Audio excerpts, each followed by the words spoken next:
There you go, Brittany, you want to do a couple? I got it, don't worry. Just climb the hill. Behind the snow, I'm pretty sure it starts. I'm like in the snow.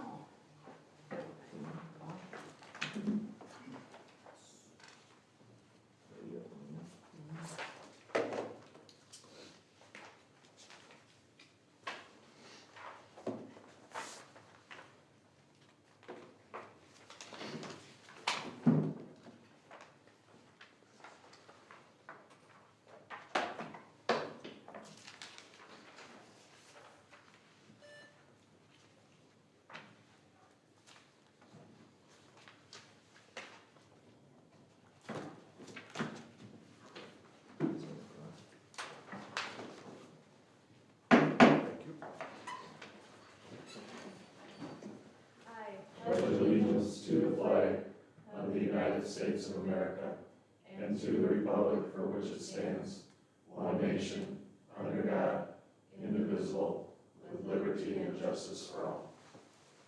Good evening, everyone. First up is additions to and/or approval of the agenda. Mayor, if possible, I'd like to delete the engineer's report and move that to the 22nd. Meeting on the 22nd. Which one? Engineer's report under consent agenda.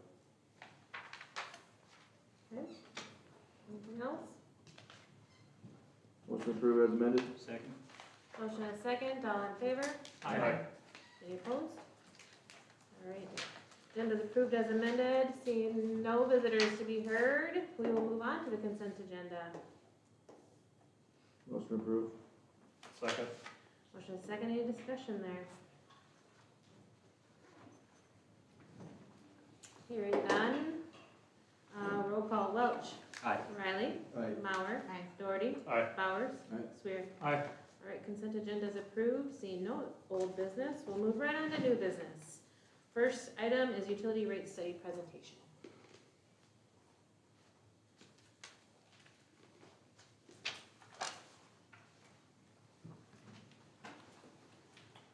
Mayor, Council, we got Sean Korn and Gabe here from HDR tonight to present. Sean got in this afternoon somehow by a miracle. And it is a Washington Huskies fan, so just a I'm gonna note talk for fast. tonight. Well, good evening. So what we have here on the presentation is a summary of the water and sewer rate study. So we've worked with Nate and Kyle and gone through the process that we would to establish rates. And so we'll walk through the overall process, talk about some of the key highlights, talk about results, take a look at the proposed rates, and then take any questions that you all may have as we go through this and walk through it. So start out with the purpose of the study. We'll talk through the key steps of establishing cost-based rates, and then we'll talk about those results. So our goals we established the study is to provide sufficient revenue to operate and maintain the water and sewer infrastructure and facilities that you have in place. So we're looking at this over a multi-year time frame, taking a look at what are those capital improvement needs, how are we paying for those projects, and what are those funding approaches, whether we're using existing reserves, existing rates, or borrowing, what impact that has on the rates for both the water and sewer utility. As we go through this, we also develop a cost of service study. So we look at the rates and say, how do they fit with your customer classes of service? So residential, commercial, irrigation on the water side. Do the rates make sense from a cost or equity perspective, making sure that we're recovering costs appropriate? Now, this is a long-term financial plan, so we're also looking at some of our financial planning criteria, looking at adequate capital funding, maintaining adequate reserves, and then meeting debt coverage requirements, which really is fairly straightforward for you all because we have the debt surcharge that gets tacked on when we look at our debt, and we maintain that throughout this process. And then we developed it using generally accepted principles and methodologies. The two books on the left, those are our guidelines. It's our left Water Environment Federation Manual of Practice and our American Water Works Association M1 manual that outlines the approaches that we use to establish rates and fees. Both those manuals talk about a three-step process: revenue requirement, cost of service, rate design. These are sequential steps as we go through the rate study. The revenue requirement you can think of as the financial plan. We have our revenues coming in we receive from customers. We have our expenses, both operating and capital. What do we need to raise rates or revenues to fund those needs? Once we know that, then we can allocate those and proportionally distribute them in the cost of service. So looking at how each customer type, residential versus commercial, uses the system. On the water side, as an example, a residential customer typically has a higher peak or drives the demand on the system. On the wastewater side, commercial has higher strength, which is harder to treat, so there's an additional cost there. So thinking about what facilities are in place, what requirements are in place to provide the level of service for each of the customer classes, that's where our cost of service goes. So once we know what the overall revenue needs are, how we're gonna collect that from each customer class, then we can design rates to reflect those results. So I'll walk through each of those. To start it off, we talk about what are our key study issues. One is establishing some financial policies as a basis for developing rates, so I'll walk through some policies. Then we'll talk about how we're funding our annual operating and capital expenses, making sure we're funding our capital plan, and then developing cost-based rates. So again, avoid the subsidy between different customer classes of service. So on the financial policy side, one of the reasons we establish policies as part of a rate study is to provide that foundation or that starting point of why and how we're going to build the rate study. It provides management with clear direction, it provides consistent and logical financial and rate decisions, as well as provides this council, future councils, with the benchmark or the roadmap of why we did what we did. What was the driver? And I always talk about financial policies that they're not set in stone. These are items that are going to change as your policies change, and as you have different priorities, then we'll have those policies reflect that as you go forward. Really, we focus on kind of overall process, thinking again about how we're funding capital, how we're maintaining our target reserve levels, and then providing that financial viability that we layer into this process. So one of the things when you go out and issue long-term debt, this is one of the questions that shows up on some of those forms, is do you have guiding financial policies? So this is a good check mark. But again, it also provides you all with that roadmap of how we've gone through this. Now, getting into some of the specifics on the financial policies for reserves, we looked at a target minimum operating reserve. So this really looks at what is our minimum cash on hand, right? That can be cash at the bank, it could be investments that you have at the bank, that we want to have on hand that's liquid. In this case, we're targeting a minimum balance of 90 days or 25% of our annual O&M expenses. So that's a pretty typical value. Really, it ranges anywhere from 30 to 365 days. So this really comes down to your balance of risk of what you want to hold in your reserves and not use on an ongoing basis. 90 is a typical minimum balance. If you look at the Government Finance Officers Association or AWWA, 90 is kind of right in that nice sweet spot for an operating reserve. When you think about it, we pay the bills, we recover revenues from our customers monthly, we've got this cycle of in and out. That 90 days gives you that nice coverage on that. Now, the other part of that is on the capital reserve, we generally talk about implementing a capital reserve minimum target. And that can range anything from annual depreciation expense to an annual average amount of capital that you're going to spend. So in this case, we don't have a target built into the rate study. You'll see this in a slide here in a moment. We've only targeted our minimum reserve, but that's the other reason why 90 days is appropriate, in my opinion, as we look at your overall costs and capital structures. That provides a reasonable amount of cash on hand that still provides you with some reserves on an annual basis to be able to fund capital improvements, meeting your debt coverage requirements as you go forward, given that process. A couple other ones just to have in the back of your mind. If you do issue revenue bonds on the municipal market, you're typically going to have some sort of bond reserve. Even some of the state low-interest loan programs will require you to have a set-aside reserve. So this is just the requirement that goes along with issuing long-term debt. Other folks will have growth-related capital reserves. So as you think about developing your system, having to expand or build new infrastructure, there may be charges to those new customers, and this would be a reserve that would hold those funds that then can be used and applied against those types of projects going forward. The trigger here is that when you look at reserves, reserves alone should not drive the rate adjustment. That's kind of one of our benchmarks, our rules of thumb that we use as we go through this process. If we can see a continued decline in reserves, that's when we start thinking about what do we have to do to adjust rates to maintain our targets. But a lot of times what happens is we'll dip below one year, we'll be a little bit above the next year, and then we'll dip below again. So it's a matter of looking at this over the long term to think about what those overall needs are.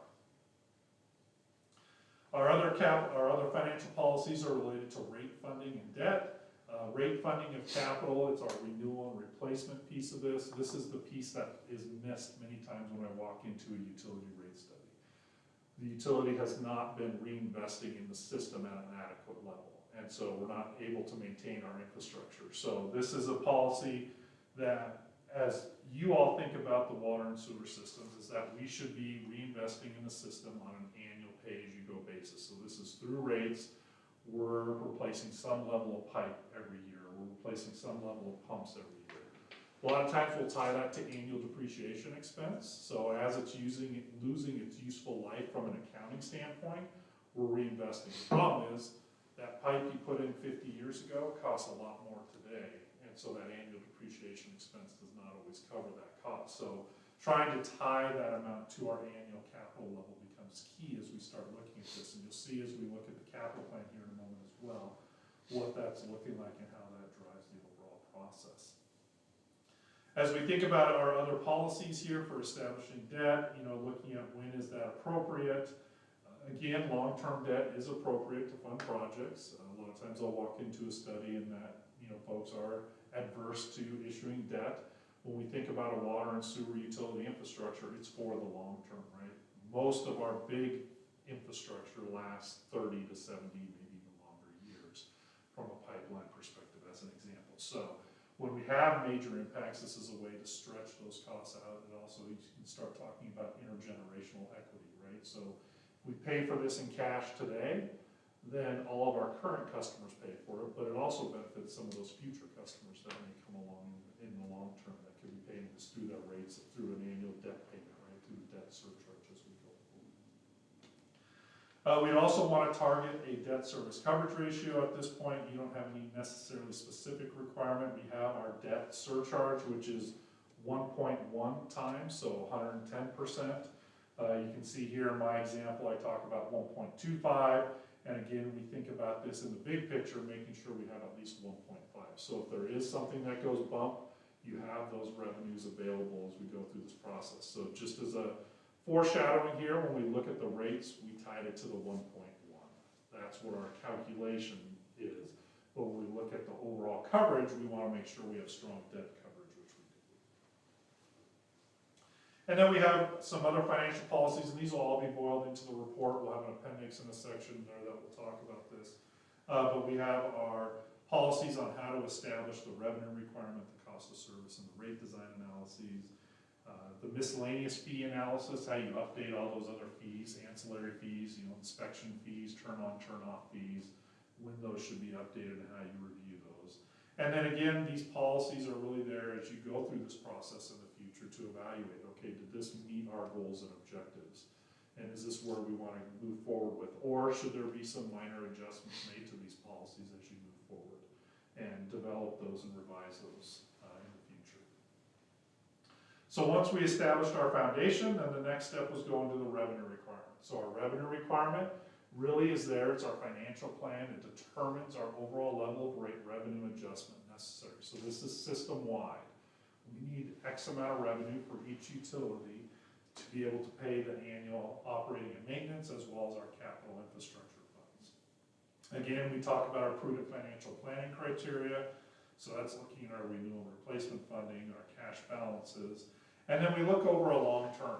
So typically we're looking at a 5 to 10 year period for our overall financial analysis, but we're only looking at rates and establishing rates for a 2 to 5 year as an example. The reason we want to look over the long term is to make sure we don't miss anything. And I say that in terms of year 6 of our analysis, we have a major capital improvement that needs to be funding. It's not our 5 year window. We look at our next 5 year window and all of a sudden we have to spike rates up. So when we look long-term, we're able to think about how we can smooth rates over time, taking into consideration any of those larger rate impacts that we may have. We developed this on a standalone basis, so that means we're not transferring funds from any other city fund. Water pays for water, sewer pays for sewer, based on the rate revenues that we receive as part of the process. As enterprise funds, that's really what we look at for the water and sewer utilities. And we use what's known as the cash basis approach, and really this ties out how much revenue or cash do we need each year to fund our annual operating expenses. So it's a year-by-year look as we go forward over time. Some of the key assumptions here, so we don't just take the revenues that you all have in your budget or off your financial statements. We actually go back and look at the customer characteristics. So how many customers do we have? What is the current rate structure? How are they billed? And we put together a revenue profile for that. And that's useful, one, to check against the revenues you're receiving today. Two, it gives us our characteristics for the cost of service. And three, it helps us with our rate design. So if we say we need to raise revenue by 5%, we want to make sure when we develop the rate, we're going to target that 5% revenue increase. So by going through and developing this analysis, it provides us that foundation, that starting point. So as an example, when we first put this together and we worked with Nate, Kyle, and Denise, I said, I've got a problem. I'm not tying to the water revenues. Denise and I went back and forth, and all of a sudden, we got it figured out. We knew what it was as we went through it, and we fixed it. So it's a way to check ourselves as we go through this process.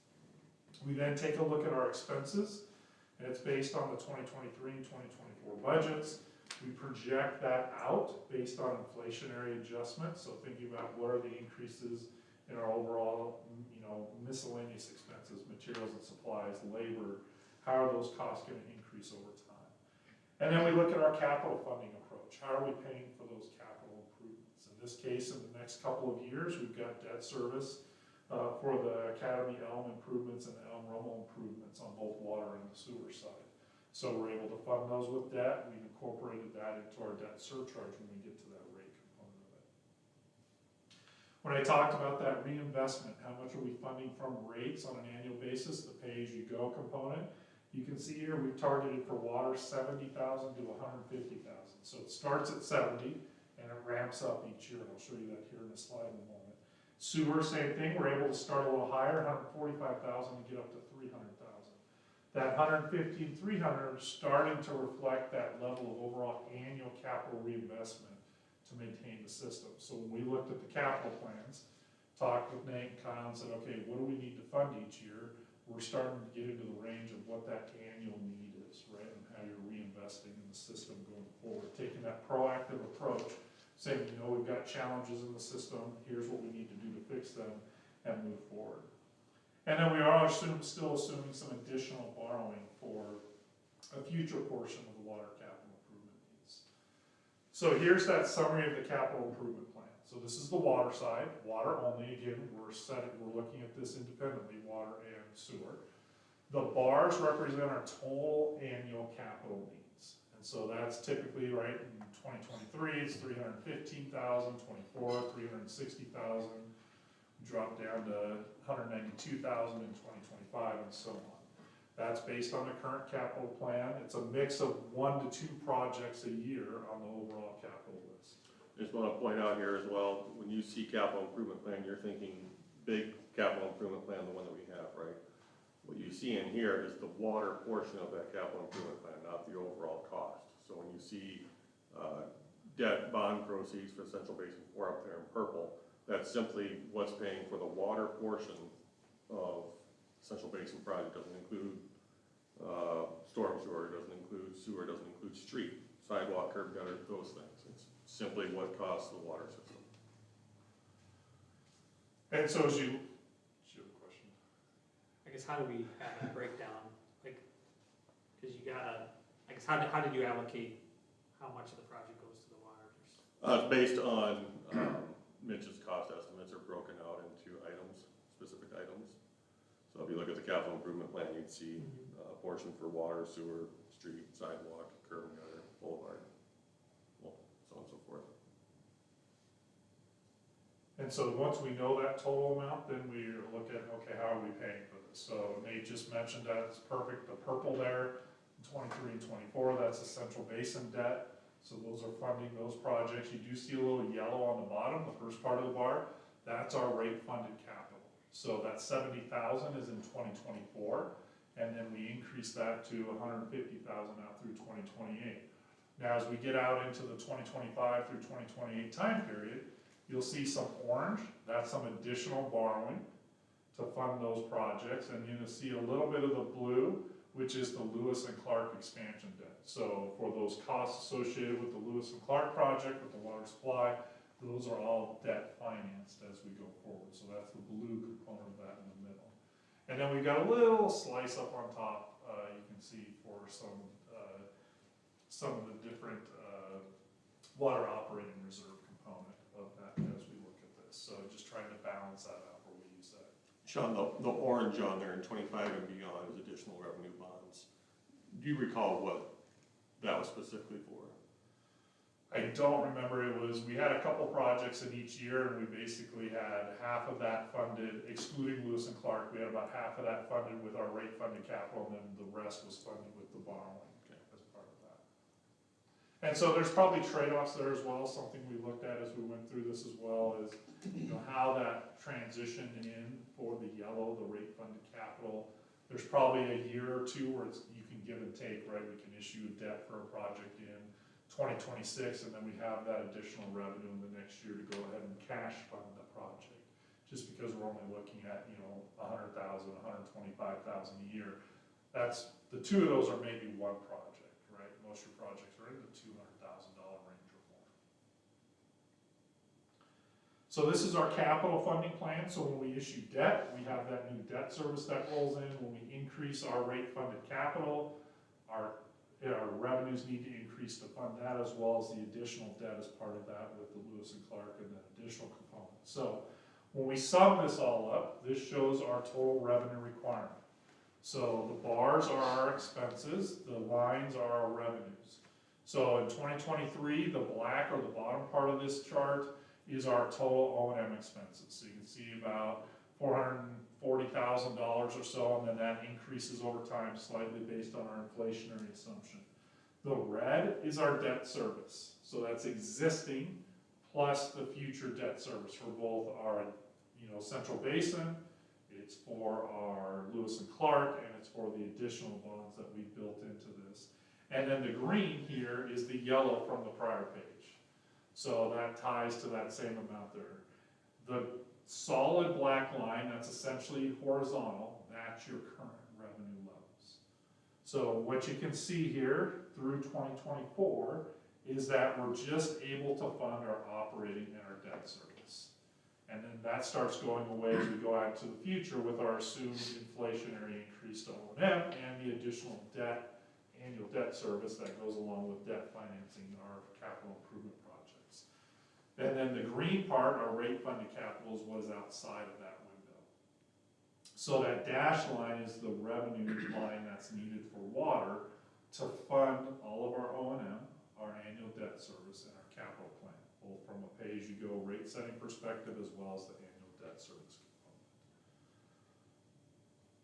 I'll show you what that means in rate impacts here in a slide or two, a couple slides. Same approach on the sewer side. Here you can see we have a little larger capital plan in 23-24. The bulk of that is the Central Basin projects. Again, we're targeting our higher rate funded capital. And then after we get through 2024 with the Central Basin projects, then you can see we actually do have some existing reserves available that we're using to fund capital improvement projects. And then we're using rates to fund the rest. So getting up to that about $300,000 level of annual reinvestment in the system on an ongoing pay-as-you-go basis. Same chart for the sewer side. We have our O&M expenses on the bottom for each year. It's the dark gray black bar. The red is again our debt service. You can see that additional debt kicking in from the Central Basin project in 25, and then our rate funded capital in green as we go out. So current revenue funds our costs in 23. We're a little deficient in 24, and then you can see it's those capital drivers that are moving that forward overall. Again, it's a culmination of all of those, but you can see that's where we're running short there. So as our debt steps up between 24 and 25, and that really pushes that bar up as we go forward to fund our capital improvement projects. So that difference needs to be made up from rates. That's our target as we look at this. So when you look at our overall rate impact, and this is based on the proposed rate, so if we make any changes this evening or have different discussions on alternatives, then this would change a little bit. But on the water side, your current average customer bill using 600 cubic feet is $59.43. Based on our revenue requirement, then that would need to increase to $68.23. You see that for 2 years a little bit higher, and then it kind of settles in at that around 7% annual adjustment component. So overall increase from $59 to $95 to fund our capital improvement plan going forward. Sewer is a little bit lighter. We have our average current customer bill of just over $72. That's based on 450 cubic feet of consumption. And then again, our overall bill changing from up to $91 overall. So overall 3.1%, that big jump in 2025 again is when our debt service kicks in. So our surcharge goes up to fund that debt service, and then again it settles in as we go out into the future as we're funding our capital improvement projects. So again, three key drivers here. One, adequately funding O&M expenses. Two, funding our capital improvement plan, both on a pay-as-you-go basis and through annual debt service payments as we go forward for those critical projects. And then on the reserve side, here's our water reserves. Again, this is 90 days of O&M as our minimum target. That's the dashed line. We don't have a capital reserve, but you can see how we kind of split that up to have our operating reserve in the purple or the bottom part. That meets our target each year, so we do have additional reserves available, but again, about $250,000 over this time frame. So not a significant reserve, but some funds available to pay for some projects going forward. Similar on the sewer side, we have just our 90-day O&M capital, 90-day O&M reserve target, no capital component to that. And again, you can see we're actually using reserves from sewers. We go into the future as we showed in the capital side of it going forward. So that's the revenue requirement, the financial plan. Then we can start looking at our cost of service.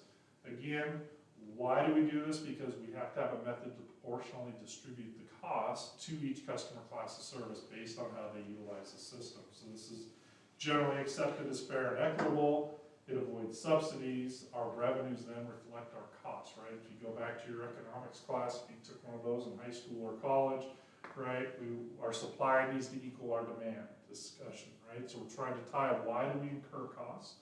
How do we incur them? Is it a fixed cost? Is it a variable cost? And then who benefits from that going forward? And then we think about how our unit costs come into play. That's one of the key results here of looking at how we develop our proposed rates. So cost per month and cost per cubic foot of water. And then ultimately that gives us our proportionality and avoids subsidy. So as I mentioned early on, when we think about our water side, it's really driven by peak demand. That's what drives our system costs. So if we had no peak on our system, we would have much smaller pipes out there. But because we have a summer peak, we have to build bigger pipes to support that demand when we're in the summertime period. So when we look at this, we have two key drivers, annual average consumption and our peak consumption. And when you look at the chart down below, we have this for each class. We have our residential, our commercial, and our city accounts. What you'll notice is the two bars, the blue is our current revenues per cubic foot of water sold. The red is our distributed cost, so the overall cost for 2024 divided by the total consumption. You can see for residential and commercial, the red and blue bars are pretty close to each other. For the city accounts, there's a disparity there between that. Our actual cost to provide the city account service is higher than the current revenue received. There's one key driver there, it's the peak use. There's primarily your irrigation accounts that are out there. as well as some of the other facilities that are using a lot of water, and it's not always consistent, right? So you have maybe the pool as an example, where don't need a lot of water, bam, they refill the pool, things of those. So, but a lot of this is driven, our peak factor is much higher, so we have to make the system bigger to fit that need.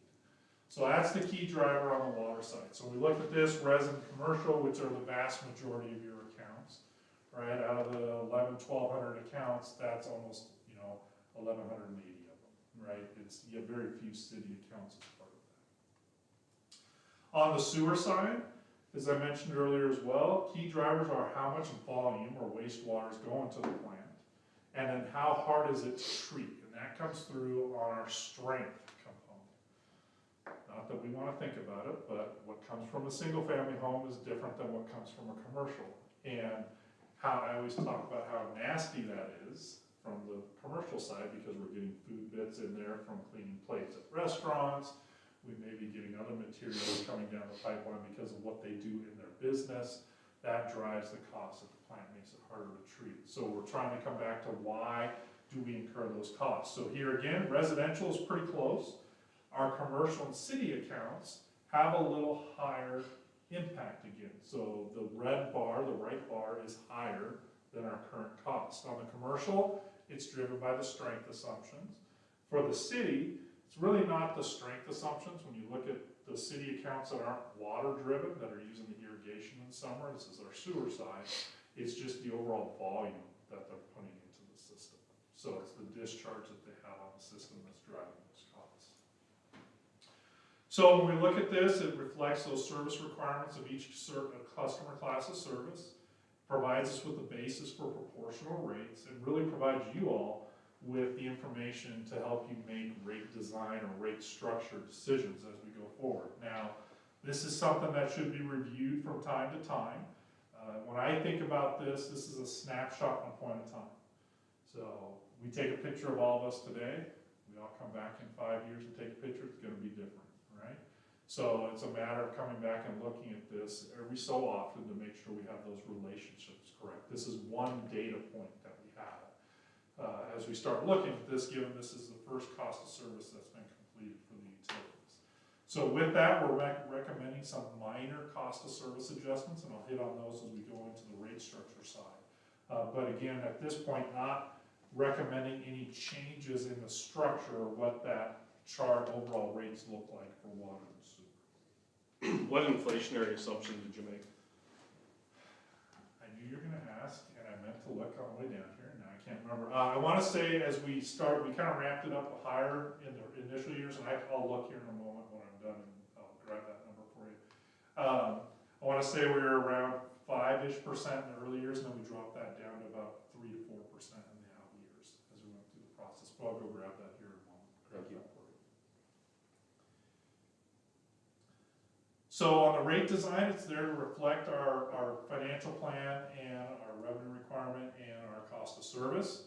So for the water side, one of the changes we're recommending is bumping up that fixed charge by $1.50 the first year. So just a quick jump up and then letting that play out over the time. Our debt surcharge is calculated based on the debt service and consumption. And then on the water, we have an alternative. So status quo is your current structure, no changes to it. Again, we've got that $1.50 change, but overall stays the same. On the alternative, then we look at a consumption charge rate structure for a 3-tier increasing block. So the more you use, the more you pay for the residential customers. For commercial and city, it would stay at, we have calculated a scenario where it would be a seasonal structure, so a winter-summer type structure. So more in the summer, less in the winter. Now the reason we generally don't develop a tiered structure for commercial or irrigation is their characteristics are significantly different. So when we think about our single-family homes, for the most part, we're all out there irrigating at the same time, right? So we have these patterns. For a commercial customer, it may be a restaurant, which has a certain level of water consumption. It may be an insurance office, which just has a toilet and a sink in the back corner. Or it may be something else that has different characteristics. So setting a tier size that's equitable to different commercial customers is very, very challenging. And so you have to be a little bit careful on what that impact is to folks as you look at that. So that's why we have the seasonal rate structure for our commercial and city accounts.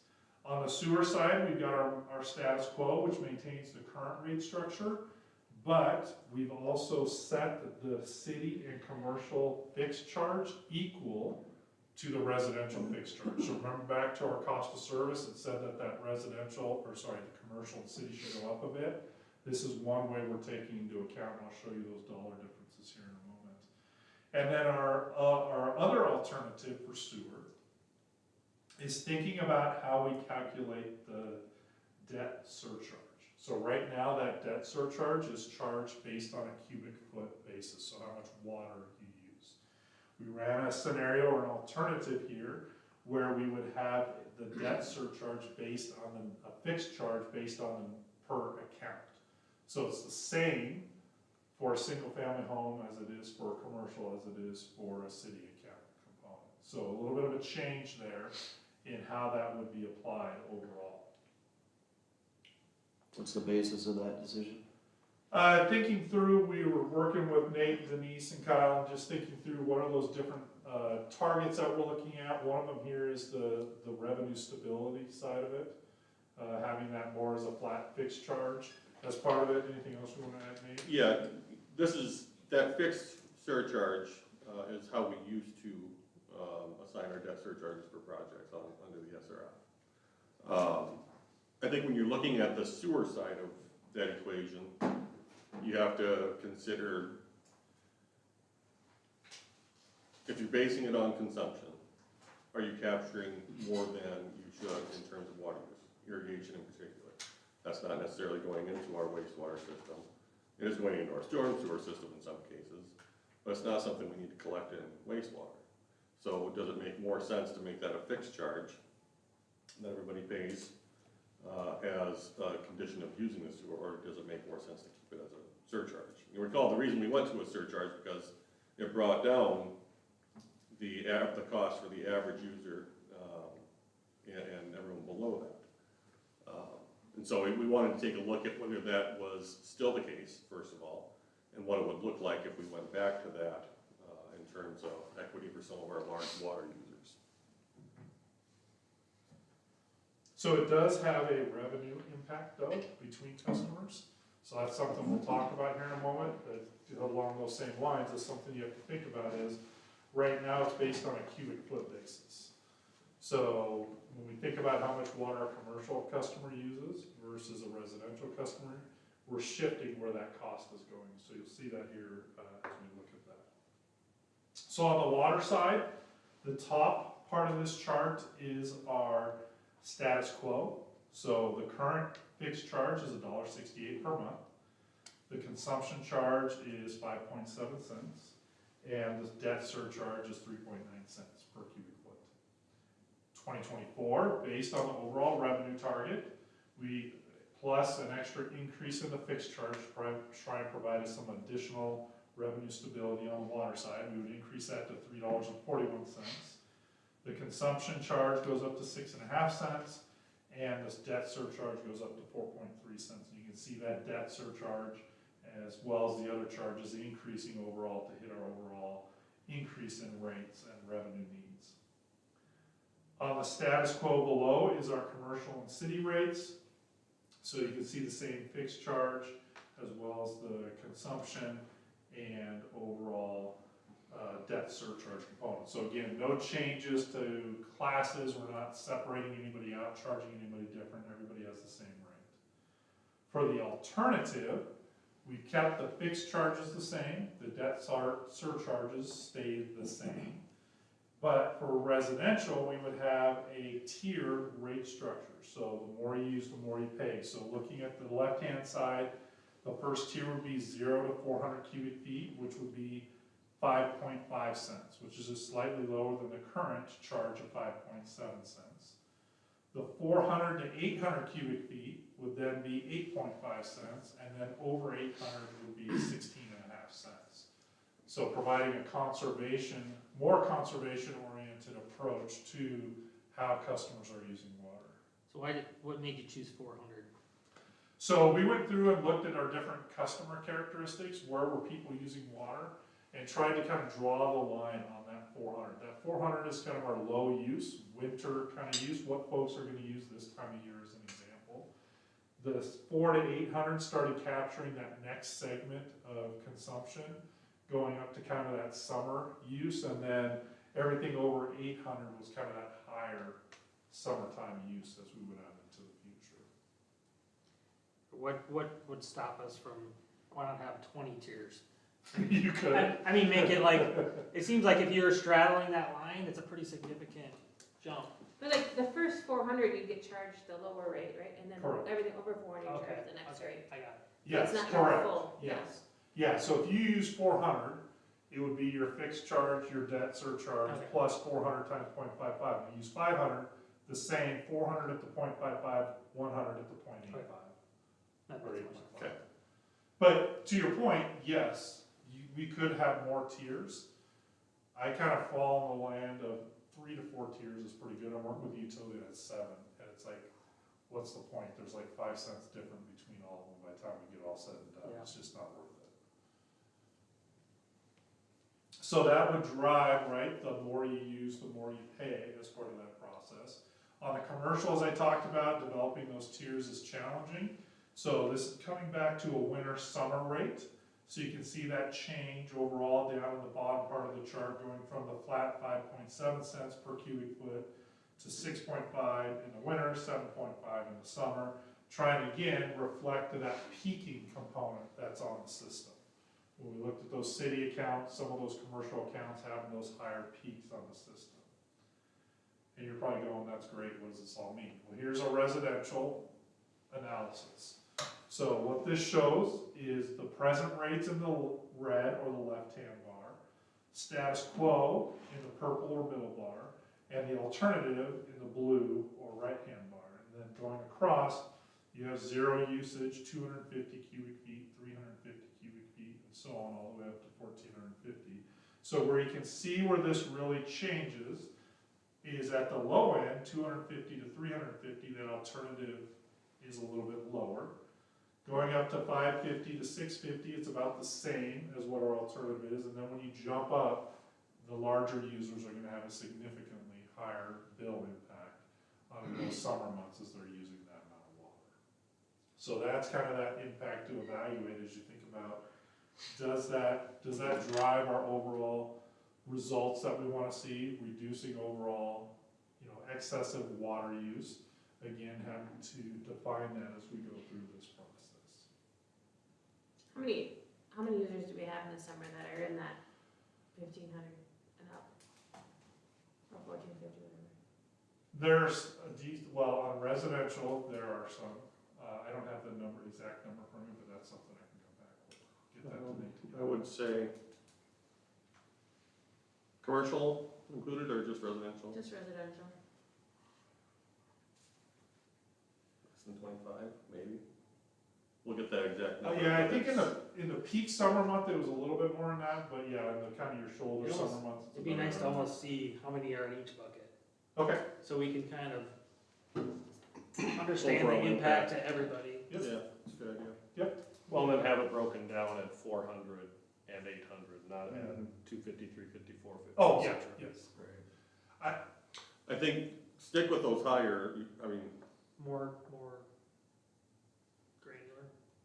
I think you have to compare it to the comparisons we provided earlier, the 400, 800, and Over Over 800. over 800. Yeah. Right.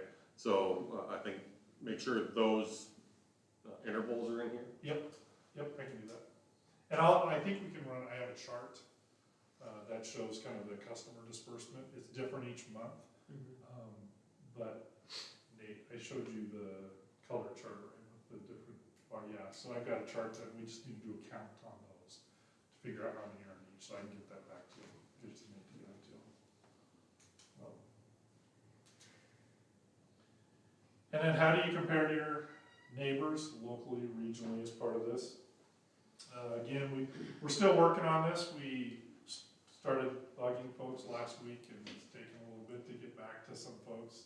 I'm sure for today at least. They were just getting back to the swing of things for the new year.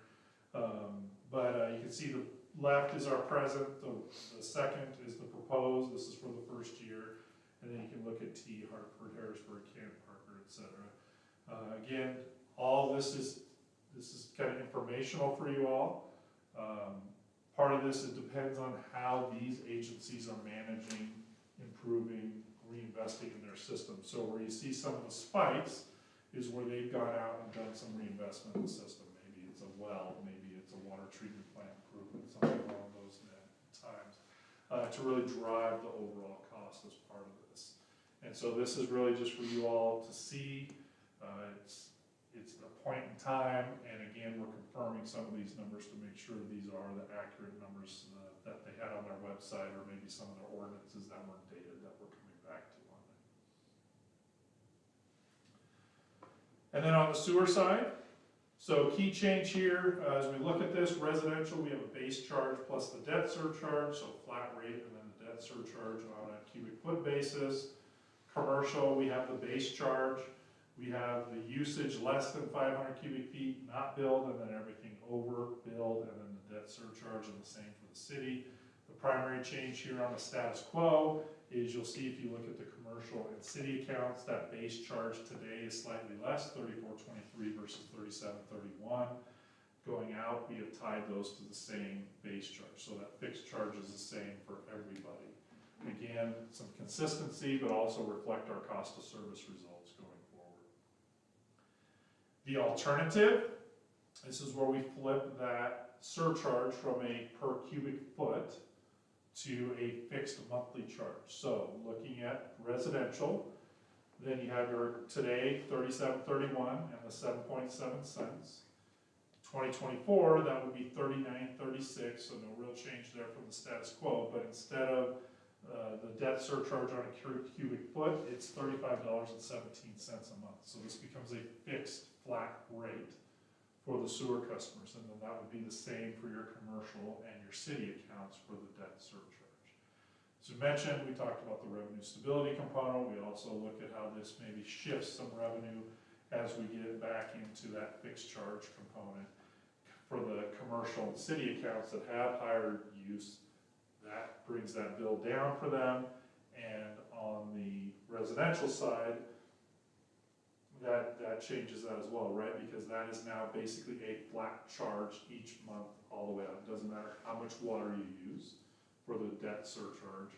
For the sewer side, it is just that flat amount going on into the future. So you can compare here the blue bar on the right, that's our alternative for residential versus our present rates in the red or the left bar, or the status quo in the gray or black in the middle there, and see how those compare to the overall.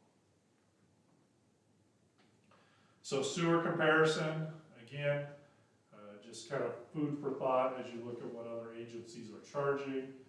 Again, we're at $72.10 today, $74.34 with the status quo, and then you can see some of the different agencies here. Again, Harrisburg is a good example. They just recently did some major improvements at the wastewater treatment plant, so they have a higher rate. Checking on a couple of the others that are going through a similar process as part of this as well. But again, comes back to your investment, your management of the utilities, and making sure that we're adequately funding them going forward. So with that, I am kind of done here with my discussion. I will turn it back over to you all for any feedback or discussion, and then we'll kind of next steps for us are moving forward with that direction, updating or finalizing the analysis, and then developing that analysis, final report, and then present that final recommendation to you all. So there was a question regarding inflation. I'm curious if you recommend, we're looking several years into the future. Do you recommend adjustments as we get closer year to year on the perceived inflation rate and then the actual inflation rate? Depends. So some folks will set that first year rate, and then the out year rates are based on a specific CPI or indices that you would tie it to. So that, which is what you were asking. We do have that built in here, some level of inflation here. But as you all experienced along with everybody else, what we assumed in 2021, 2022 for inflation just got blown out in 23, just got blown out of the water in most cases moving forward. So that's where we would capture that piece of it. But we do have folks that will establish a 1-year rate and then base it on a CPI every year after that. So it just kind of follows that inflation. Now, the downside to that is that that may not reflect your capital needs. So that's what we have to go back and look at to make sure, okay, what is our impact just based on capital versus our inflationary assumption each year? I have a question on the rate for the capital. What is that gonna be intended to be used on? Is that funding our major capital improvement projects? Or is it funding just the capital that comes as part of, maybe it's something above and beyond the, the maintenance side?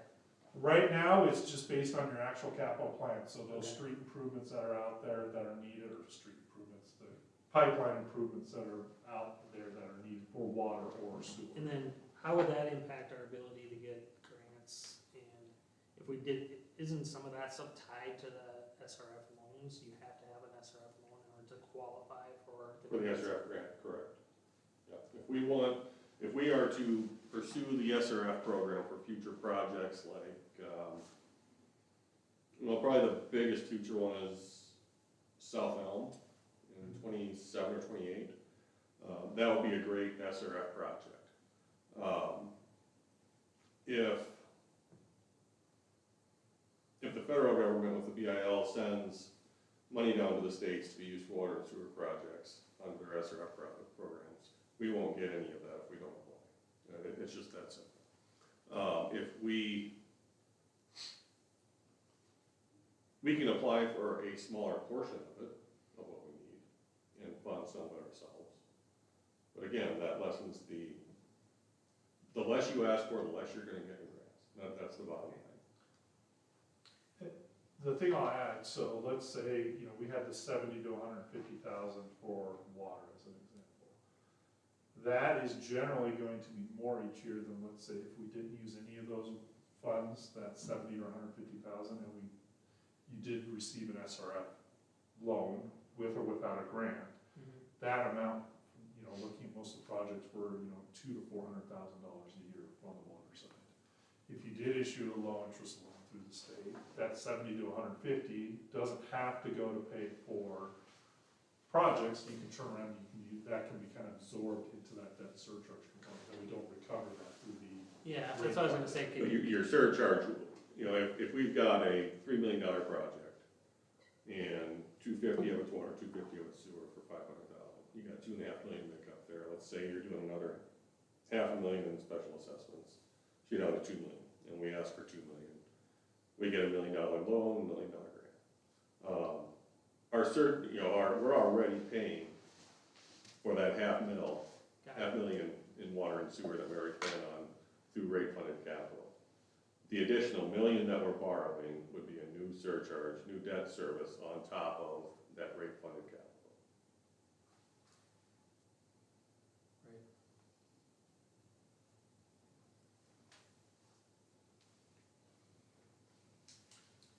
And then, so you mentioned the water and the sewer separate. Where is the street being funded then for projects like that? Because today it's all rolled into the water surcharges. Yeah, it's all rolled into the water and sewer surcharge, and under the understanding that to get to the water and sewer pipes, Yep. we gotta take all this stuff out. And that's why I think the new capital improvement plan is gonna have to reflect some different sort of financing for some of this. If we aren't going to pursue SRF, what are we going to use for this capital improvement plan? And how sustainable is it? We're using sales tax bonds, and for what length of time, and how confident are we that sales tax revenues will stay where they are for the foreseeable future, throughout the length of that bond.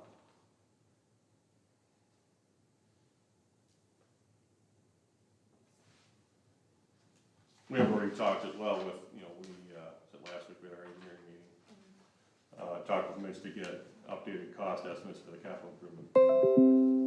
But part of that discussion was an acknowledgement that total replacement is probably a thing of the past for us at this point. You look at Elm Street, North Elm is the oldest remaining sewer in town, and you look outside of that, we don't have a whole lot that means a total replacement at this point. We got a couple of blocks here and there, but, you know, I think it's really time for us to take a good hard look at whether cured in place is a way to go for some of these on the sewer side.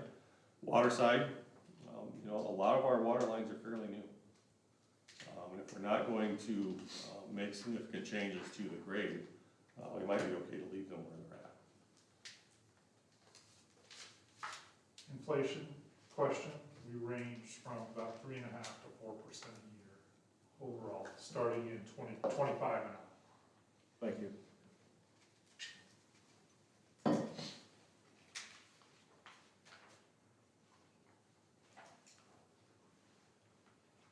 And in that capital fund, that, rate funded capital, let's say we collected 150 grand or whatever in water and we didn't use it, we get our reserve or whatever you were looking for, then we just keep building that up until we do, like, 2-3 years, then we use it in a big project, that's the intention?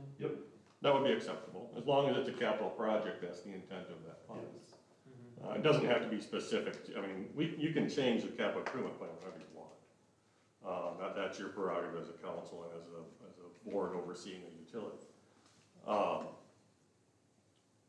The intent, and I think the rate setting policies are going to reflect that, is that whatever is rate funded capital reserve should simply be spent on capital projects and not be spent on salaries, and not be spent on vehicles or, you know, those kinds of things. It could be spent on water meter replacement, it could be spent on, you know, any of the similar projects that we've had. But you wouldn't spend it on water tower maintenance, you wouldn't spend it on any of the typical operations and maintenance costs that we have of operating utilities.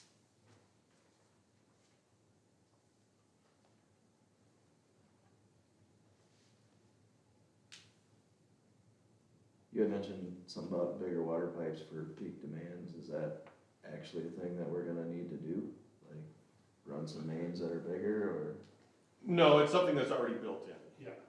So if you look, you know, if we, you know, what are we putting on Central Basin for? Probably 6 or 8 inch, I think they're 8. probably 8. The need for 8 to serve 300 houses, probably pretty minimal. But that's considering regular use. If you look at peak use, where every day at 5 o'clock in the morning, 300 water sprinklers go off, that, you're gonna need it. You're gonna need all those 8 inches of pipe. So it's something that's already built in, but the fact that you had to upsize in the first place means that the idea is that, you know, the idea that you had to put it in the first place to serve that peak use means those peak users should pay that cost, that additional cost. Gotcha. Do we have anything in place that shows when that happens, what the pressure gets down to? The lowest pressure we have on general use, Kyle, would you estimate?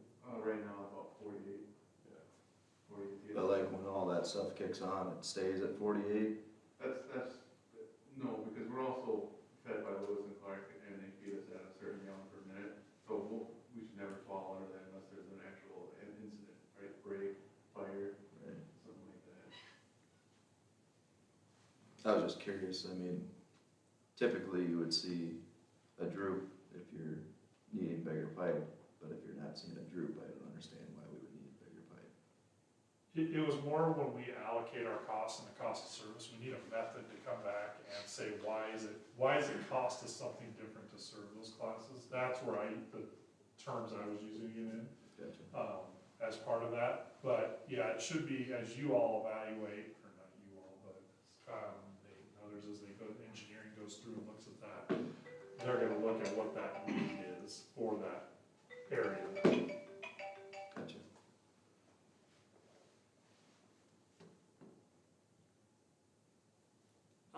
Can you repeat why, on the sewer side, the alternative rates, like why, what's the rationale behind the fixed surcharge? Or the fixed, so it's a flat basically for all users? So just coming back to thinking about revenue stability and, not having that vary, since it is a debt surcharge, right? We have a set amount that we have to recover each year. Then that fixed rate or flat rate reflects that for each account as part of that. I'm just looking at like the lower users who, kind of our rationale was, we want to, give give them some sort of, well, not break, but if you use less, Right. you're, Lesser they're fixed getting rate. hit really hard on the sewer side. And that's the trade-off between that approach, where you base it on their consumption or volumetric use versus a flat. That's where we're shifting that for those customers. So that's something that absolutely you all need to consider as you think about that one, is does that meet your goals and objectives going forward? I think it's really important for the average user to understand that the surcharges, we went to a consumption-based surcharge for a reason, and that reason still applies. We want to make sure that that was still the case, and it clearly is. The average user clearly pays less under present rate than they would under a flat rate surcharge.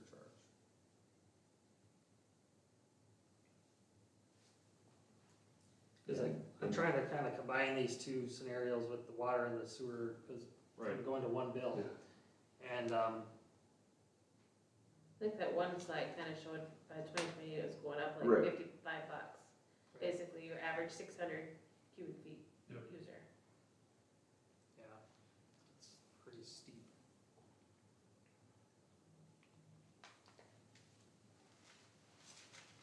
I want to add in that assumes that we keep everything in the capital improvement plan the same. Yeah. And that's where your preferences really come into play. I think, we need feedback on, the tiered structure, is that preferred?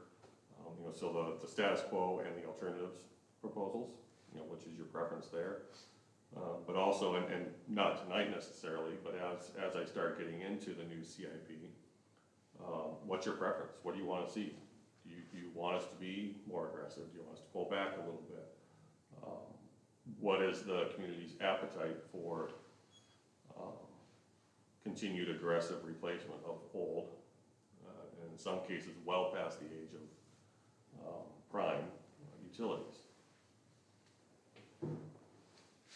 Again, that's not a discussion that has to happen tonight, because it's, doing the new CIP is going to be a multi-month, it's not something that's gonna happen this week, I'll tell you that. Right, our vision sessions with Dakota Resources still clearly state that our community wants these improvements to our infrastructure. That getting the gravel roads gone, improving those areas to the point where we've got a paved community is a big deal. Right. Replacing old, out-of-date infrastructure is a big deal. Having roads that are easy to drive on is a big deal. So I think that's still a priority. Having it in the aggressive timeline that we have it in is exactly what we need to discuss. At what cost is the next part of that question. Right. Yeah. What is where's that threshold? And, if we're right underneath that threshold right now, and, assume that threshold grows by 3% every year, okay, now what? Right. What do we design? We don't have to have it, again, we designed something that was aggressive. We're 3 years into that CIP with 5 years left on it. There's a lot left on that CIP. But we got a lot And of there's a lot of things that we can change if we want to. So, but yeah, you look through it, about half of that CIP is already wrapped up. So what does that look like moving forward with your company as far as support as we do make changes and making adjustments to the data and making sure that, hey, we want to change X, Y, Z, and how does that, can we just plug the numbers in and then it spits out a new set of data points, or how does that look like on your end? Yeah, absolutely. So it is something that we can turn over to Nate, Denise, and Kyle and have them dig through that and show them how to use all that as part of what we're doing. There are folks that I work with that, we just have an on-call type of situation. hey, I need, 3 hours of your time to come in and just update this quick with the new capital plan that we talked with the council, but we'll knock that out and get that, this type of information analysis, the PowerPoint back to you all as part of that. One of the notes I've made here, along that line is, each year, we're going to go through this exercise of updating the CIP and, setting our rate. And I think it'll be very important, if there's only one thing we learn from doing a rate study of this magnitude, and this, again, keep in mind, this is the first time we've undertaken a comprehensive look at our utility rates, our revenue needs, our reserve needs, so on and so forth. So that's a big step. But if the only thing we learn from this is that it's really complicated, it is very complicated. It's not something that, how many 1 or 2 hour sessions did we have over Teams to, well, this doesn't quite line up, can we do this instead? Well, maybe we should shift it this way. It is very complicated stuff. It's not something you just sit down and say, well, let's add $300,000 over the next 10 years. That doesn't work that way. So I think it makes sense to have an ongoing relationship here where we can rely on HDR to take a look at the work that we're doing as an extra outside step and make sure that we're on the right track here. The last thing I want to do is to get to 2035 and whether we're all here or we're all gone, whoever's in these chairs has to be confident that what we've set up today is setting up for success 5, 10, 15, 20 years in the future. That's something that I think we've all felt that we don't really have here. And if we're taking that step today, let's commit to it and make it a long-term deal. What kind of impact does, our growth, obviously we're growing. What does that look like? And We built in 3% growth a year, I think? 2%. 2% growth a year. So that does reduce that over, we're looking at the increase in cost, that 2% growth is built into the revenue. So we do have, that line, you couldn't really see it on the chart, it is increasing each year. But our expenses with our capital, debt surcharge, et cetera, is going up a little faster than that. That's why we're getting that delta over time. But we have the 2% a year, that was water, and I think we use the same for sewer. Yep. Which reflects a little bit under our current growth rate. We had in 2022 and 2023 a big balloon of growth based on how quickly homes were being built. Those homes are still being built, they're still being closed, but our overall population increase at 2% we feel fairly conservative compared to what actual population estimates are from ESRI and other sources that you'll see reference in the comprehensive plan. We should be at 3,000 people in the next 10 years. Well, that's not 2% growth. That's well over 2% growth. So, and I think that plays into what Nate said earlier of, as you evaluate this each year, you take this into consideration. And I'll give you the downside to that discussion of not including, the 4% or 5% or whatever it might actually be.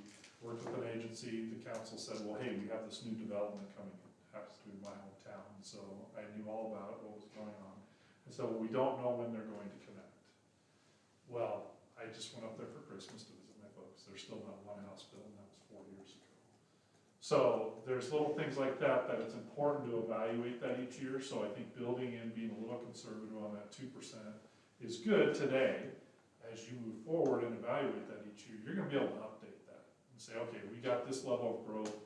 Denise is gonna know what our revenues are, and we'll see that step up, right? If you got another 100, 300 customers as part of that, that gets built right into that, and that just takes that right off the top, right, of what we're looking at in the future years.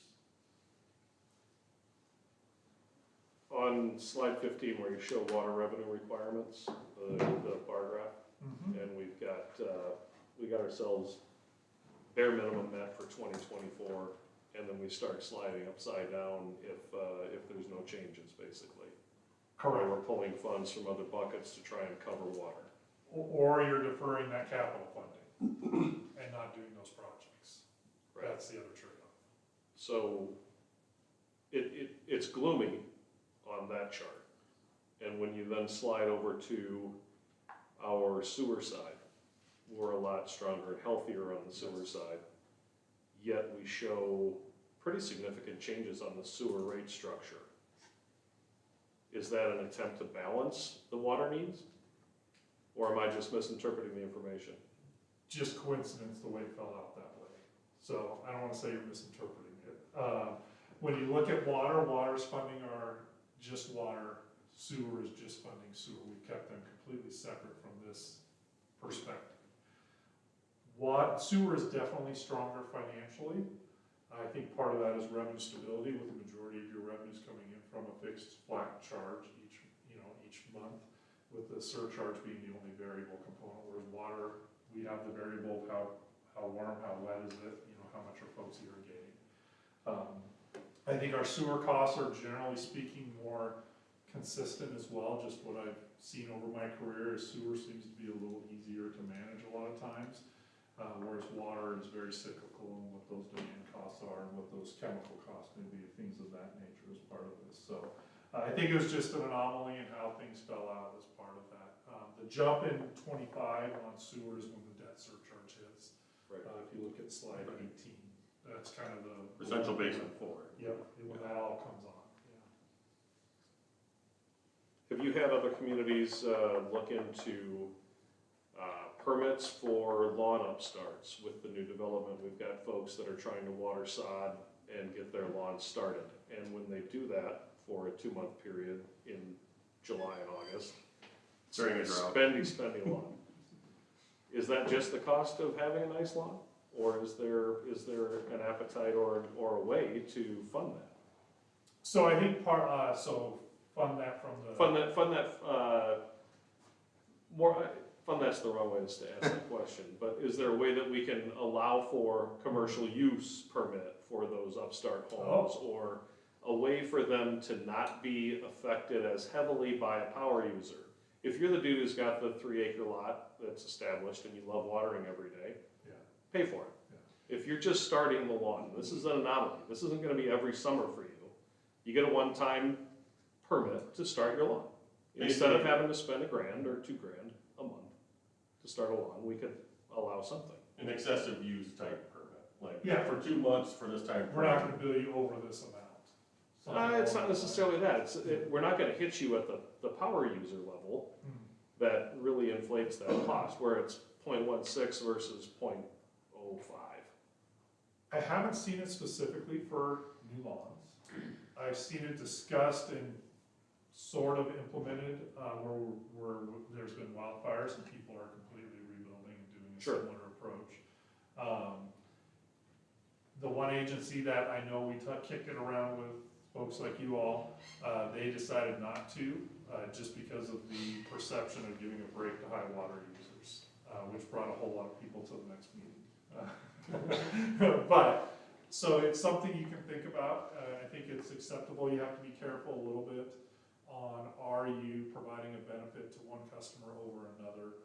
What is the rationale? Is that new home, new customer, do they, I'm using a bad term here because I'm not thinking, it's not coming to mind, but deserve that reduced cost as part of that? I can Almost see the maybe gray it's area. something we need to do as an incentive, like with SMGA, is maybe like how we're doing the, the facade program, something like that, where you can apply for funding or an additional, You could make you it like know, the basement credit, the foundation right, credit they used to use. right, so it's not necessarily you're in the new development, but, I had to resod for whatever reason. Sure.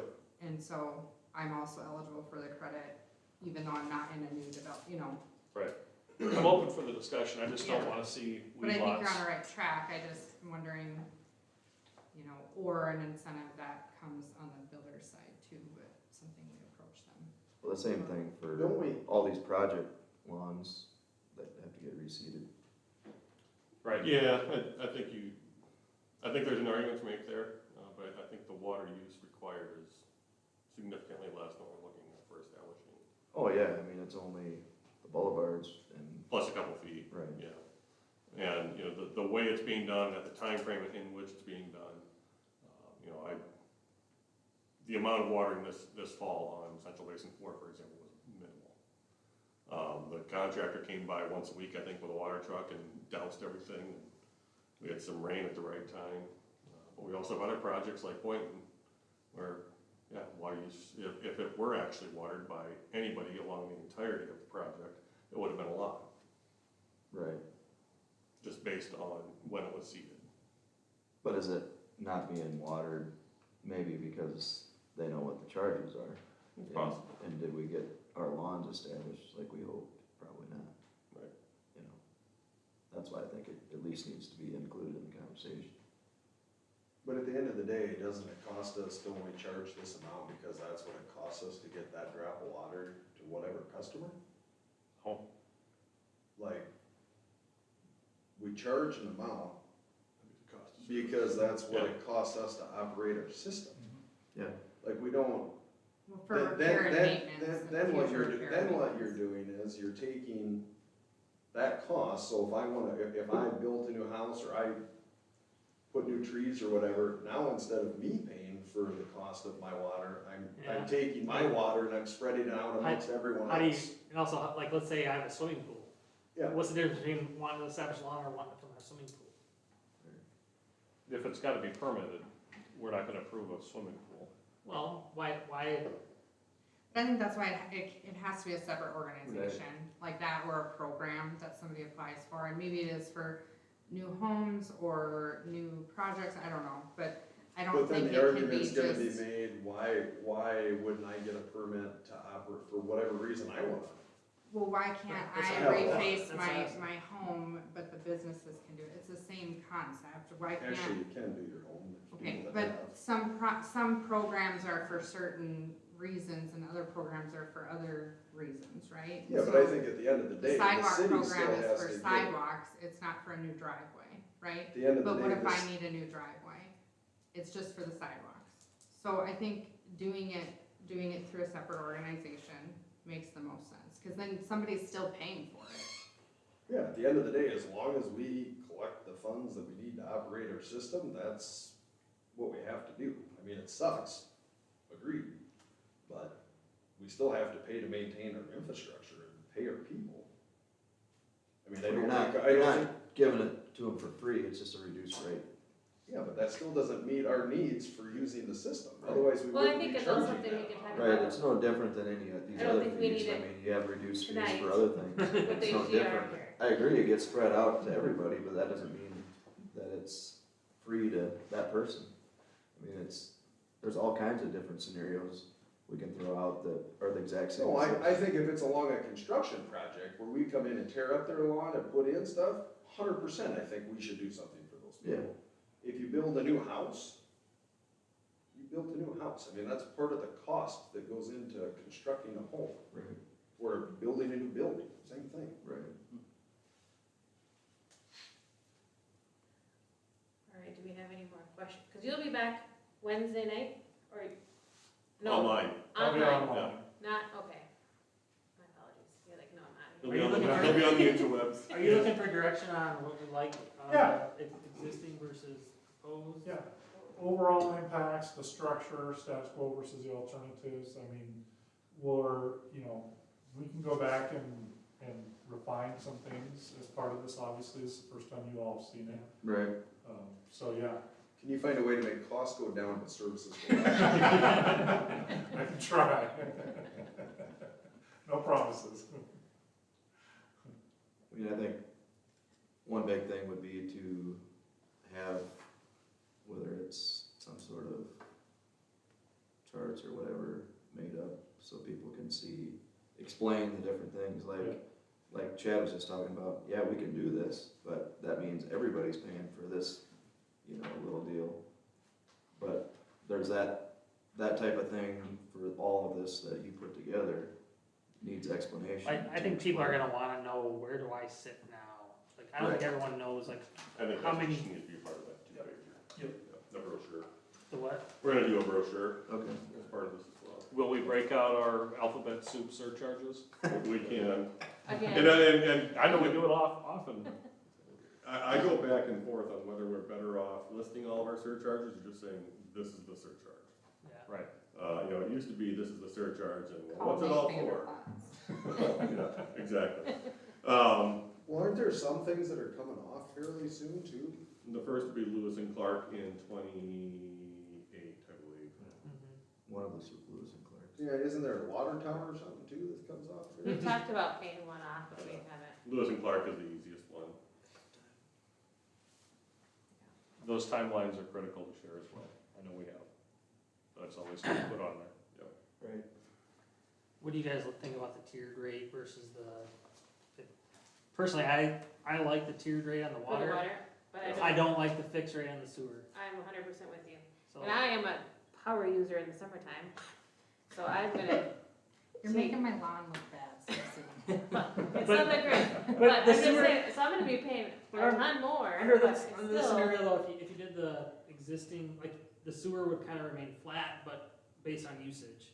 Where the water piece would be escalated, like, the more you use, the bigger hit you're taking. Yep. but I like the tiered because I do. that benefits everybody, Right. especially the lower tier Right. people. Yeah. If I'm choosing to water my lawn, that's on me. Right, but you're not getting hit extra for the sewer, that's what I like Right. about that. Right. You're getting It's a hit fixed- extra for the water, and that's kind of been the complaint, some people have been saying like, well, this isn't even going in the sewer, it's going in the. If The we went tier. to, if, Do you think If maybe we that's went why to- our sewer fund looks so much healthier than our water fund? If we Because went we've been overfunding it by. but Well, it shouldn't be, because it's just. It's not, yeah, I don't wanna use the word overfunded. Yeah, it's We're- adequately We're still under where we need to be. Not overfunded. I just wanna make that clear. But, again, the health on the sewer side, I think, is largely because of the flat rate consumer charge. If that varied every month like water does, that makes a big difference. You look at water use in July at 250,000 gallons a day to December at 125,000 gallons a day. 140, Yeah, and that's a huge change in what you can pull in revenue in a given month. And the majority of your water bill is on consumption. It's $1, less than $2 for the fixed charge. Right. But we go back to the sewer, how we switched it to usage, and, And now we're going back to. well, we or could, looking at alternative. You could, I still, again, I still kinda like it based on usage as well, Yeah, because. if I was to choose, like, with no other information, I'm obviously not ready to make that decision, or like, Right, but I like the tiered on the water and the status Consumption. quo on the Yeah. sewer. the alternative for water, status quo for sewer. I think that's is my fine. opinion too. What got us into that in the first place was we would, I would get our utility bill, and I'd be going through other utility bills, and a family of three, in our case, was paying maybe $5 or $10 more than a single person at a home. That Yeah. doesn't make sense. No, It doesn't make sense for a user of our amount, to pay slightly more than somebody who's using a third of our amount. right, exactly.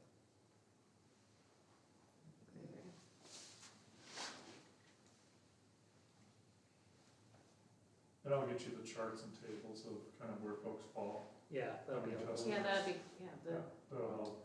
How many are in each bucket, so we can kind of see, Right, you know. breakdown. Yep. that'd be good. And for those very paranoid about their water consumption, getting the Ion Water app and going to that site and looking at your, It's fantastic. yeah, you know that, Mhm. you're not guessing. And you certainly figure out if your toilet's running or not. Or you look back this summer and think, ooh, my bill's gonna go up. But, like I said, so, Well, working with Sean and Gabe has been much a pleasure. And Ally and Sarah? Yes. Yeah, Ally and Sarah have all been great to work with. We'll have a live online presentation Wednesday evening on Teams. All the instructions are out there for the public to join that. And will the public be able to ask questions during that session? There'll be a chat screen. Okay. Yeah, they'll be muted, but there'll be a chat screen. What questions did you prepare for that we didn't ask you? Oh, I'm in a job interview. I was just thinking, I'm glad Bill wasn't on the council when he interviewed for this job.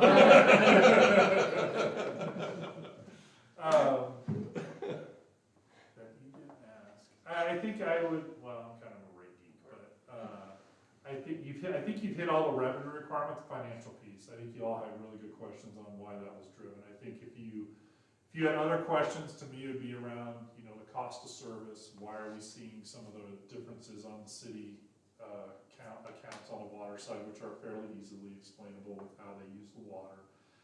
Sewer's a little trickier just because you don't have specific characteristics for each commercial customer class on the strength, but we know the strength is higher for the commercial side. So I'd say that one is maybe an area you all could go. I think the rate structure is probably the biggest and most important. You know, really when we think about how we develop the revenue requirement, it's math, right? How much revenue do we need, less our expenses, right? It's your typical budgeting process for that aspect of it. But when we get into the rate structure, it's where are those changes? So I think the question you all asked about how many customers use how much is a great question to come back to. I think the other is looking at the back. Nate, you said these were in their packet. It's in the packet, yeah. In the back end of the water and sewer, there's what I call bill comparisons, and it shows what the bill impact is for each. So going along with what you're saying about how can folks find out, I think that's a good question to look at, because we have that for both the status quo and the alternative as part of that. And I think it's important to have that on Wednesday evening as well. For folks to see. So that's really the driver. I think where it comes down to the end of the study is what does that structure look like? How are we know how much we need to recover. How are we gonna recover? I think That's also the driver. maybe you can help us with the messaging. I think what your graphs show, like our surrounding communities, like we're the highest. Like people say like, why is our water so high? Well, there's some reason behind that. We neglected things for so long. We've done some pretty big projects recently that's had surcharges that go up. I think I can see the long-term vision where we're gonna get our rates correct and we're not gonna have that steep increase like we have seen, and it's gonna level off, and eventually, actually, we're gonna have some start to drop off, and it's gonna probably stabilize pretty, you know, we're not gonna even see the inflation very much. And I think some of the surrounding communities are gonna start coming up, and 20 years from now, will probably look pretty comparable, if not even at a better spot, if we're doing more proactive planning than maybe some of our neighbors. But how do we explain that to the community? Yeah, in a way that makes sense and they can actually understand it, or. You know, we look at it, let's take a project like Central Basin 4. Us doing Central Basin 4 in 23 and 2024 at just under $10 million, instead of waiting 5 years and having it at $13 or $14 million. Yeah. And we got half of it And half of it being grant funded. grant funded, Yeah. so. Well, that's part of why we went with a larger project, is because we knew that the funding environment was very good for us to get a higher grant number. And we think we may even get more grant dollars at it if things roll out the way we really want them to.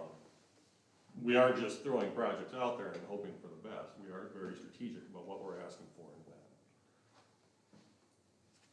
But I think it makes sense to tell folks, you know, we built a plastic wastewater plant 10 years ago.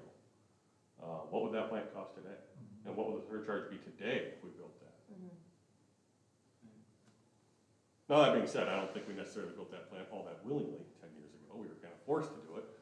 But, you know, it turns out it's a really good thing for us in terms of community development and economic development. Same with our 2 water towers. Thought that was just silly at first, but I'm thankful we have.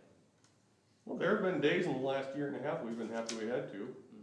You know, when we, on Boynton Avenue, we had to take 1 out of service, and that's our main supply. Yeah. That's where it's all coming in.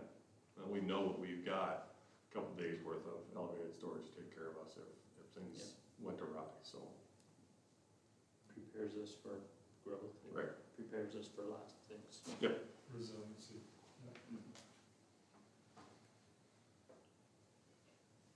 Any other direction we need to give to HDR at this point? Thanks for the presentation. Yeah, thank you for the comments. This is great. Thanks for Appreciate it. making it in. Of course. Yeah, no doubt. Sorry you No. missed your game, or missing it. Wisconsin, or, My wife should be. They're down 7 at halftime. Michigan 17, Washington 10 at half. They scored just before half. It was much worse. It was. Oh. See, that's a good part, I don't even have to know that. Could put dual screens. Yeah. I don't know if I could do that. Thank you for Thank you. everything you put into it this Thank far. you. Looking Absolutely, forward to Wednesday appreciate night. it.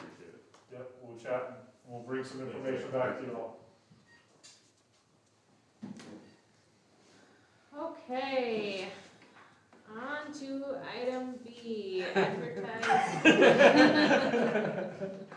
Everybody's ready Need a for this? recess? Are we Or do good? we want to break? Let's go. Go. Let's roll. Item B, advertise bids for Poplar Prairie Drainage Project. Mayor and Council, this is coming to us from Mitch at Stockwell. I'd like to open sealed bids here at City Hall on February 13th at 3 p.m. Your approval would allow us to publish that on the 25th and the 1st and move forward with the project. Motion to approve. Second. Motion and second, any discussion there? Can you just remind us what the estimate is there?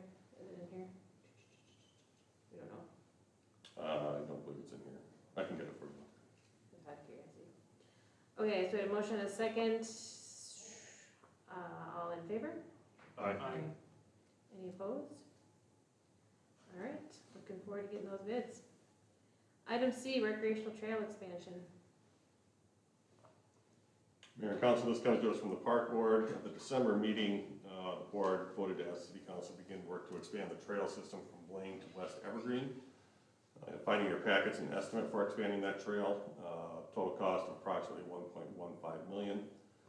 There are a couple of grants that we would pursue for this, the Game Fish and Parks Trail Program, as well as the DOT TAP program. This estimate does not include crossing Long Creek as we anticipated several years ago. We did cost share that culvert replacement along Cleveland Ford eventual trail in future years. I wouldn't say that that's necessarily wasted. We probably will need to widen that when the city takes control of that. Not necessarily a wasted cost, but it's not what we had planned on. Please note that no funding is budgeted in 2024 for the project, and I anticipate adding it to the capital improvement plan, either in 1 or 2 phases. As a first step, I think we need to work with the owners of Long Creek Mobile Home Park to purchase land identified by the city engineer. If we can't get that, that significantly changes what this project looks like. So I simply get asking authorization tonight for me to start negotiating for the purchase of land for that trail expansion project. Can we phase this? Yes, I've asked Mitch to phase it in 2 steps. One from 44 North to 4th, and one from Lang to Cleveland. So then, would we be able to get the same grants year after year for those different phases? Do you anticipate? I wanted it in different phases so that we'd be eligible for both grants and have a better shot. I think if we were to do one big project after both grants, I think the likelihood of getting both is lower. I think if we punch it into our odds are better. This land from the trailer park Long Creek over there is pretty undevelopable, from what it looks like. Yeah. for most So I would part. expect a reasonable number on that. Yes, I would hope so. I'll have to go back and look at the flood maps. I don't know that all of it is in floodplain necessarily. But there's a certain distance from the tributary that you can't build anyway. So if we were to purchase that portion that's undevelopable, unbuildable, can't really do anything on it, well, put a trail on it, make sure we got a good buffer between the trail and the creek and Long Creek, and good to go. But that's the hope. Any past discussions with that landowner? I don't think so, not that I know of. Okay. Go ahead, Brittany, I'm sorry. No, that's right. Did the park board discuss at all, beyond 4th Street in Cleveland, like in connecting? I know that's kind of a, where's the map doesn't, like Boynton would be. Going further north? Right. Not so- yet. And I know not for now, but like, 20 years from now, what is our master long-term plan for, is it to connect, down Boynton, Cleveland and Boynton, or what? Yes, Did they and much discuss that? more. I mean, Okay. it's to, Wasn't it going along the railroad tracks and follows the countryside? railroad to the northeast, up to 4H, I think, follows some tributaries for nature path, if you like, I can send out the master trails plan that was adopted in 2016, 2017. So I've seen that, I just Somewhere. didn't know if they had updated or discussed a No. new, No. I guess, plan for that. They did review the master plan. I don't remember if that was late '23 or before that, but they did review that, and there was no desire to go any further on it at that point. Cause I think that did not go along Cleveland, that went along the railroad tracks and cut across 4th Street. I think that was a nature spur, if I remember right. Okay. Yeah. But I can either add that to board docs on this item, or just send it out, if anyone prefers. That's fine, I was just kinda curious. What railroad owned that bed? Oh, gosh. It was a small, Milwaukee Yes. line? I think it was Milwaukee line. Wasn't, yeah, that sounds about right. Is there any available funding from Legacy Milwaukee line for a nature spur? Beautification type of thing.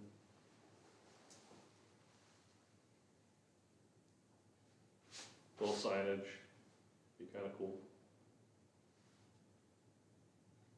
I say Milwaukee because I think Ben Lennox was the personal secretary for Milwaukee line, the first railroad. Ah, While we're talking about the, I'll check it. Thank you. park trail too, just on the next park board meeting, if they wanna talk about, stations with like bags for dog waste and garbages. I think they're pretty inexpensive and they're along most of the trails that I've run on. Yeah, I think we've only got the one right now at Main and 44. We've got more trash cans, but the only pet waste station is at that intersection. I think we probably need to add one on Boynton at this point. We don't have any trail benches or anything along there yet, so.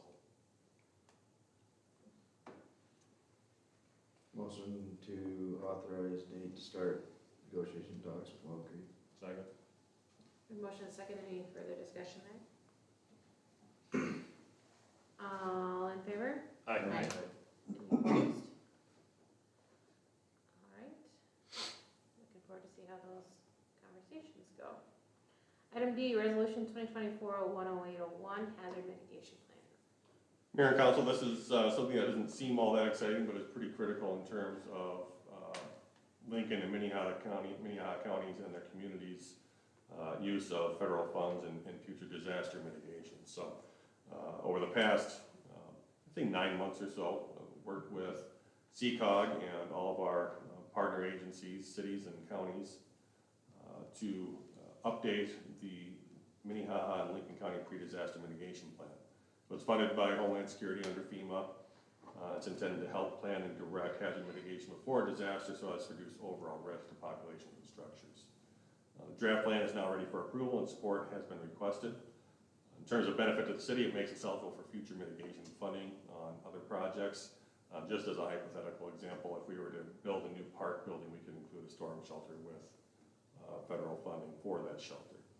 So that's just one example of many possibilities. I don't know that we've ever obtained, we have obtained hazard mitigation funding in the past. I think it was for the generator at the fire station.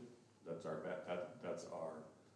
operations center in cases of disasters, so it's important to have that there. I know the county has this on their agenda for tomorrow morning as well to approve it, so I recommend a motion to approve resolution. So moved. Second. Motion is second, any discussion? Love the picture they chose for the front page. I think there were a couple of Lennox pictures in there as well, from the tornado, yeah. All right, so we have motion second, all in favor? Aye. Any opposed? All right, resolution passes. Ordinance 644, short-term rentals. Mayor and Council, this comes to you from the Lennox Planning Commission. They recommended adoption of an ordinance regulating short-term rentals in Lennox. So this ordinance, as written, adds short-term rentals as a conditional use in several districts, requires property owners to provide proof of sales tax license, that no signs be posted and the property comply with city's international property maintenance code, as well as 4 standard requirements under most conditional use permits there. Upon adoption, information on new requirements will be mailed to the current short-term rental owners, with the expectation that applications will be submitted within the following month. Both owners of the existing short-term rentals in town were invited to meetings on the topic. One came to planning commission meetings about, I've had a couple of conversations with the other one that wasn't able to attend. So their primary concern is that the new regulations not be overly burdensome, so as to prevent the operation and opening of new short-term rentals in Lennox. This does not appear to be overly burdensome. Motion to approve. Second. Motion and a second, any discussion? So does this mean that they need a conditional use permit? Correct. Right,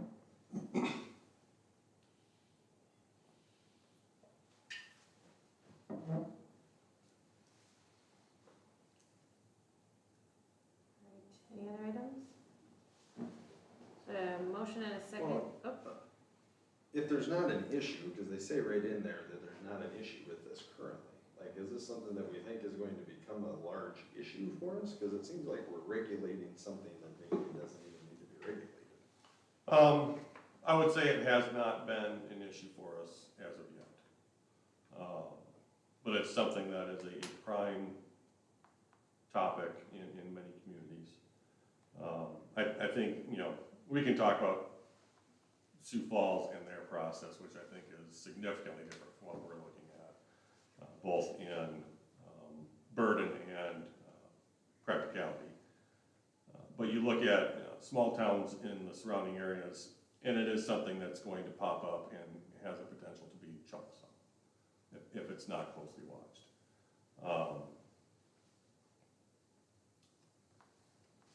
I don't want to go into a long list of possibilities, but other towns have dealt with VRBOs that are simply put just party houses. That's it. They're nothing else. Other challenging criminal issues that come along with short-term rentals that aren't advertised or marketed in a responsible manner. In some cases, not at all, because they're for a simple, specific use. So I don't think we're going to have the problems here that you see in big metropolitan areas. That's not something that I think is a realistic possibility. At the same time, there are things that I think the Planning Commission wanted to ensure we're covering in our ordinances to maintain a certain level of neighborhood safety and community. I appreciate their forward thinking. And to make sure they're gonna pay sales tax. Yeah, that's something we need to talk to the state about, because I haven't seen any of it yet. There's a specific line in the reports we get that shows lodging, and through all of 2023, not a single thing remitted. So, I don't think it's a significant amount, but let's figure this out now while it's not significant. Right. So, Well, as stated in the memo, it's through Airbnb. So the folks who own the properties are paying it. Airbnb holds on to all of it. Right. So whatever is paid in sales tax, Airbnb remits to the state. VRBO, which we don't have, Right. the owners of those would be responsible for remitting it to the state themselves. So, and I actually talked to Airbnb, had somebody at the conference I was at this fall, and spoke at length about this. And there were other states and municipalities that said, listen, we've got dozens of these, and we're not seeing any sales tax. So there's obviously some issues elsewhere. My guess is there's an issue in how Airbnb is allocating those remittances, so, yeah.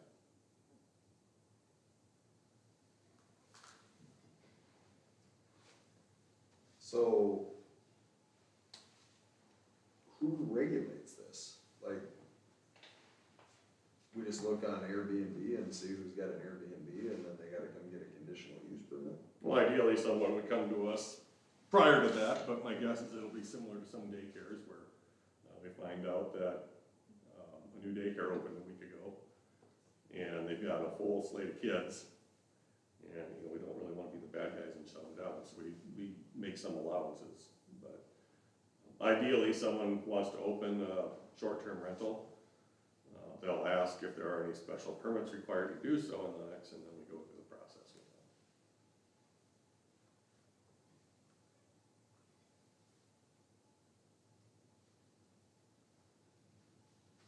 All right, we had a motion and a second. All in favor? Aye. Any opposed? Aye. All right, ordinance 644 passes. Ordinance 646, in-home daycares. Mayor and Council, this is another ordinance that comes to you at the recommendation of Planning Commission. Over the last couple of meetings, I'd say probably 3 or 4 months, the Planning Commission has discussed and developed a new ordinance regulating in-home daycares.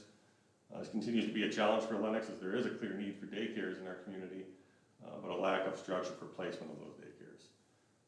The primary concern expressed by the Planning Commission is the lack of safety requirements for those daycares. So in response to their request, we researched the issue and provided a draft ordinance. The city's adopted International Residential Code provides an appendix for the matter, but it's not specifically cited as a requirement for the conditional use permit. So this ordinance rectifies that omission, adds a clause that allows the city to annually inspect any in-home daycares under the authority of that appendix. So you'll find a draft inspection checklist in your packets, and all this information provided to current and future CUP holders for in-home daycares upon final adoption. Recommend a motion to approve. Where did the checklist, the inspection checklist, who came up with that and how? Kyle Christensen, our building inspector, came up with it. He used a variety of sources. The first one we looked at was the State Department of Health checklist. Okay, that's what I was wondering. That's pretty lengthy, Mhm. and it also reflects the administrative code, South Dakota Administrative Code. So, you know, we look back at that, we can inspect on all those things, but nothing gives us the authority to inspect all those things. What would give us the authority to inspect it is an ordinance that adopts some sort of standard, and that's under that IRC appendix. So what would be an example of something that was left out? Of the Our checklist inspection. of our inspection, stair protection. Why would we not want stair protection? Are baby gates being used to restrict access to any stairs? We want it. But why, what I'm asking is, you said that we didn't include everything on our checklist that the state has. Right, so if this, like the state would ask, are all children being served nutritious meals and snacks at appropriate intervals? We can inspect for that, but we don't have any authority to do so, unless we put it in this ordinance. As far as this more safety in the structure of the building and fire code, like that kind of Right. thing? Okay. If it is a state licensed daycare, it'll go through that state inspection, but Just the state one or state and city? just the state one. Well, no, they would need to go through ours as well, they have to get the CUP, yeah. But there are no, and I don't foresee there ever being any state licensed in-home daycares in Lennox. The reason they go for an in-home daycare as opposed to a state one is to avoid that. It's fairly burdensome to become a licensed daycare center.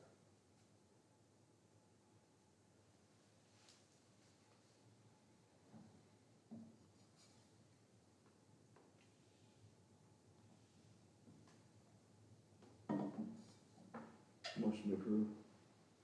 Second. We have a motion and a second. Any further discussion there? All in favor? Aye. Any opposed? All right, ordinance 646 is approved. On to item G, parking discussion. Mayor and Council, at the December 27 meeting, you requested additional information regarding our ordinance restricting parking on unimproved surfaces. Kyle Christensen did collect ordinances from several nearby communities and provided them for review in this packet. Kyle is obviously not here to present tonight due to the weather, but I can answer any questions you might have, and we could probably push off any presentation to later if we need to. They were all fairly similar. Yeah, I was gonna say, Yep. they're pretty Yeah. much all Yes, they are. the same general message. One of the, and Kyle noted this in his report as well, one of the concerns that we hear a lot of is that Lennox is not Sioux Falls, we don't need Sioux Falls parking ordinances. I can guarantee you, we do not have Sioux Falls parking ordinances. In Sioux Falls, off-street parking needs to be concrete or asphalt, except for the driveway, there is no parking in front or side yards, and only 48-hour parking of RVs in the driveway. Parking in the rear yard is allowed, but the parking space and driveway must be paved. So theirs is fairly restrictive compared to ours. I don't think they're follow through on their ordinances, theirs, but they have a lot more cover, They have a lot more territory to cover, yes. cause you see violations all over town. Oh, yeah, yeah. Even with recreational vehicles parked in the street. Right. What I didn't see included, and I apologize if I missed it, is like what the fine is and the length of time to pay the fine for those communities. I'll pull that up. Well, I don't expect that research to be done, I'm just curious if you kind of know off the top of your head, is it similar in other communities? Cause I think I would that's imagine it is. some of the biggest concern for a lot of individuals is it $300 a day, $250 a day, correct? Yeah, let me look at our, It's 200 a day, but it, isn't it? I think it's 100 per vehicle. Maybe it depends on the violation. I thought one that I had seen online was, That was 2 trailers you saw, I believe. okay. And then The it, schedule of fines and fees has parking violation, first and second violation in 12 months with 72 hours paid and $100. Third violation goes to $200.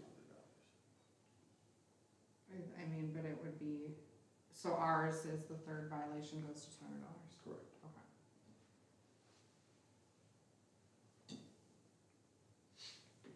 Is that a tedious process to keep track of that?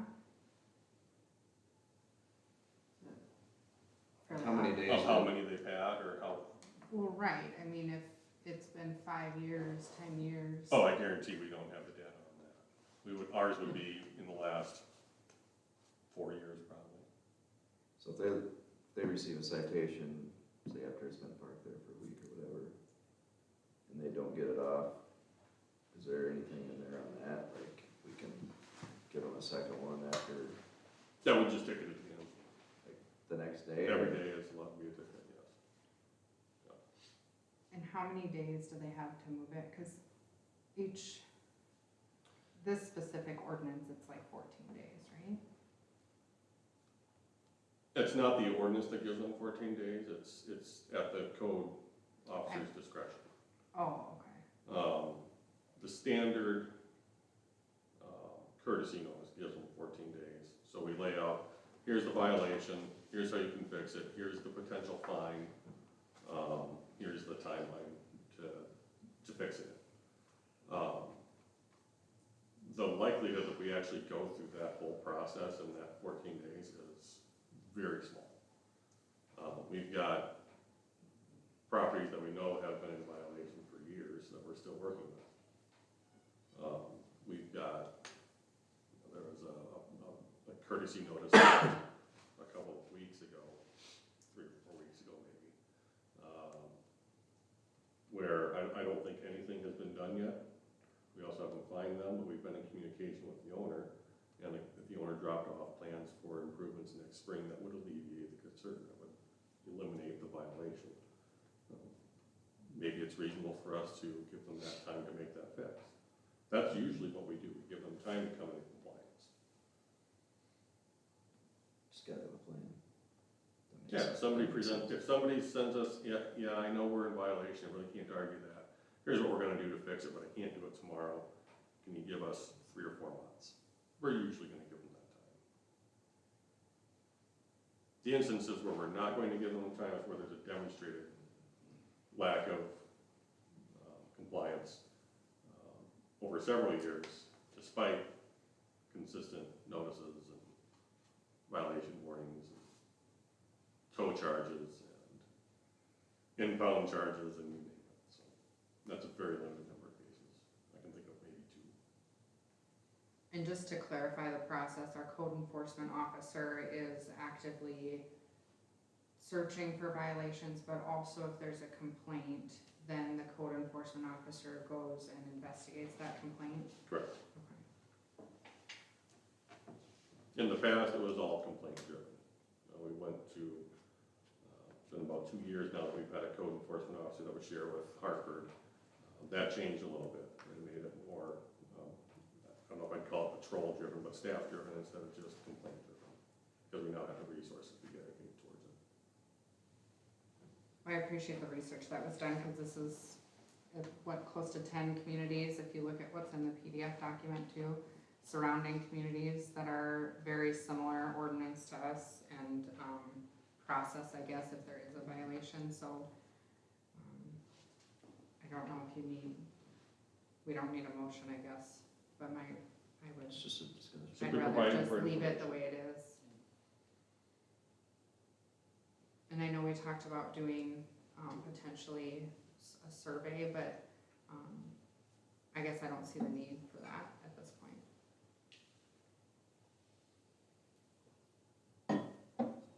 I agree. I agree. Agreed.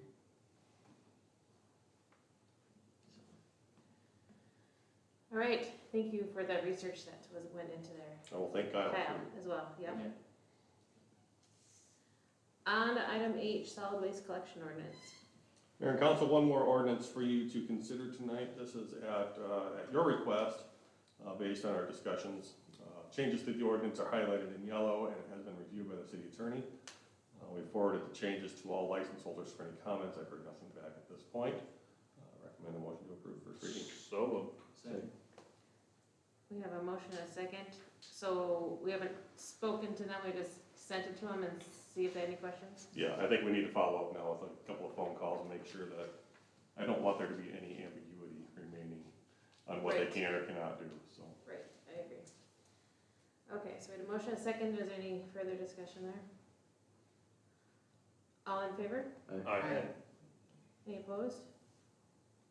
All right, ordinance 647 is approved. Item I, certificate of deposit account, American Bank and Trust. Mayor and Council, we've had 2 banks kind of going back and forth for our business over the last week and a half. I think we're just gonna keep it where it is at First Interstate Bank at this point. They've matched the rate from American Bank and Trust, and we're very happy with what we've been offering. I think it's 4.17 over 7 months. So I don't think you need to take any action unless you simply want to affirm that we are Denise and I are making that decision. I don't think you need to. Can we change it? We had the authority in that policy last year to make that deposit. Were they going to offer that same rate at American Bank and Trust then? Yeah, American Bank and Trust offered more from the start, went back and forth. The first counteroffer from First Interstate had adjusted our money market account rate as well, which was significant because that's pulled in since we've been able to do that with First Interstate and not any other bank before that, on our sweeps, we were able to pull in significant amount of interest this year in the general fund by doing so. Good deal. All right, As a reminder, we earned just over $30,000 in interest last year on that certificate of deposit on our reserve funds. That goes straight into the general fund to help offset general costs. So perfect. it's good news. Yeah, great news. Item J, livestock permit 308 West 5th. Mayor and Council, this came to me late last week, I think just before I left for the week. 308 West 5th, I'd like to have a chicken coop with 5 chickens. I did confirm they were hens, no roosters. Pictures of the chicken coop are attached. I believe there's even a picture of a chicken in one of those. And then a picture of the backyard or the side yard that this would go in, as well as a site plan with a brief description. There's a fence there as well. So I see no concerns here. Recommend a motion to approve. So moved. Second. Motion and a second, any discussion? Should this be anchored? Certainly could be. I don't think we necessarily require it to. Maybe just a recommendation. Yeah, that might not be a Since bad we idea. don't to make require sure. it. Right. It could be a big umbrella otherwise, huh? Yeah. With Anchorage, to amend the motion. Do we want to, or are we just gonna recommend it? Yeah, I would say just recommend it. Okay. All right, we have a motion and a second, all in favor? Aye. Any opposed? All right, more chickens in town. Item K. Just- Just one more note on livestock permits. Given we approve permits for multi-million-dollar projects and big houses on a regular basis, yet our ordinances require us to come to the city council for chicken permits. Didn't we talk about this before, to get that off our plate? Do you want it off your plate? Okay. That's great. No more chicken permits. Well, that needs to be approved. Okay, we've approved our last chickens then. Well, until the ordinance passes. Oh, okay. Item K, resolution 2024-01-0802, comprehensive plan. Mayor and Council, this is something that came up last week as I was doing a standard review of some of our resolutions. South Dakota Code does require us to pass a resolution approving the comprehensive plan. So this is written to do just that. Resolution mirrors the previous version passed in 2019. I recommend a motion to approve. So move. Second. Motion and second, any discussion? All in favor? Any opposed? Resolution for the comprehensive plan is approved. On to personnel, advertise for seasonal employees. Mayor and Council, we have a number of seasonal positions we'd like to advertise for. The ones we're looking at here are the assistant pool manager, which is vacant. Head lifeguards are actually selected from the hired lifeguards early in the season based on performance. Lifeguards and groundskeepers. Hesitant to hire a head groundskeeper with a dedicated park employee in Drew that's able to oversee the work. I did discuss this with Drew, and he concurred that 2 groundskeepers is sufficient for what he needs there. So, well, it's not a huge savings, but I think it kind of lessens the burden somewhat. So, a few $100s a year. Looking for a motion to advertise for seasonal positions. So move. Second. Motion and second, any discussion? All in favor? Aye. Any opposed? All right, advertise for those spots. Item B, water wastewater specialist. Mayor and Council, I feel like I should give this to Kyle since he stuck around all night. After he said such an easy very day. last action item on the agenda. But you'll recall that we budgeted for a second full-time employee in the utilities department in 2024. The position will be similar to past positions in this department. Kyle has provided a draft job description for review. If you're okay with everything here tonight, we would recommend a motion to approve the job description and then a motion to advertise the position. Yeah, so I just made, I took our original job description and kind of made it more ours. I think the other one was kind of generic. I'm not sure where it actually came from. I took a lot of some of that language out and kind of just made some bullet points of, duties and responsibilities that is expected.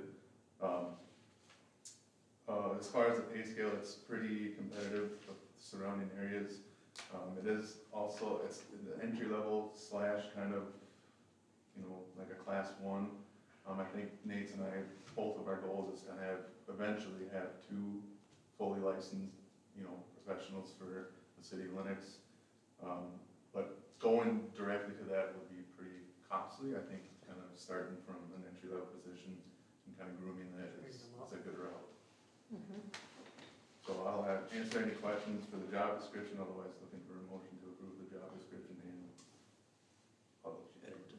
I think one of the challenges, Kyle was talking about, I almost called him Brian. Kyle was talking about, Just gonna stick around. yeah, we joked about this a little too long ago. Kyle was talking about, the difference between somebody who's already licensed and somebody who'd be a true entry level, fresh into the gig, fresh into the profession. That actually took a bit of discussion because you're passing up some knowledge and expertise there in preference for someone that you can mold into what this system needs and what this town desires. We felt that that was probably more important, so that we weren't, you know, it's important to have that experience, it's important to have that expertise, but it's also important to be able to learn that system. You know, we do have a plant, there's only 2 or 3 like it in the state, and it's not that common of a thing. So we prefer that we hire somebody that we can mold into what we need. I like that, I guess the risk there is getting someone that you can convince to stick around and actually get Yes. moved up to get certified. How long of a process do you envision that to take before Well- someone coming in at this level could be a certified? For, Class 1 only. yeah, and there's some language in the state, you know, so someone on the council can't, you know, get a license. Someone I in can't get a administration license. cannot, someone in the streets technically cannot.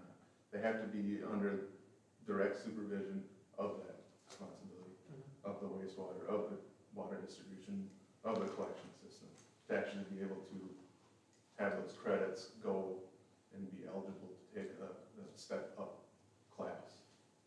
So, you know, 1 would require, I think it's 2 years to be eligible for a 2, and then a 2, I think it's 3 years to be a 3, so 5 years. Is it like an hours based thing, or is it just years? It's years while operating under that. Is there rules we have to have a certain level person to run that plant? Yeah, yeah. With that, yeah. You have to have a 3? Yeah. We have to have 3 for distribution, No, collect, 2 2 for distribution, 3 for collection, 3 for treatment. And we missed that. So what would we do if Kyle gets hit by You this? hire a engineering firm Yeah, that's, to oversee? We'd probably go to Stockwell, short term. Right. And then, when we did a regional search last time, we'd probably go a little bit wider than that this time. It seems like a critical role, we gotta make sure we Yes. get the right person. absolutely. I'm glad we're taking this step.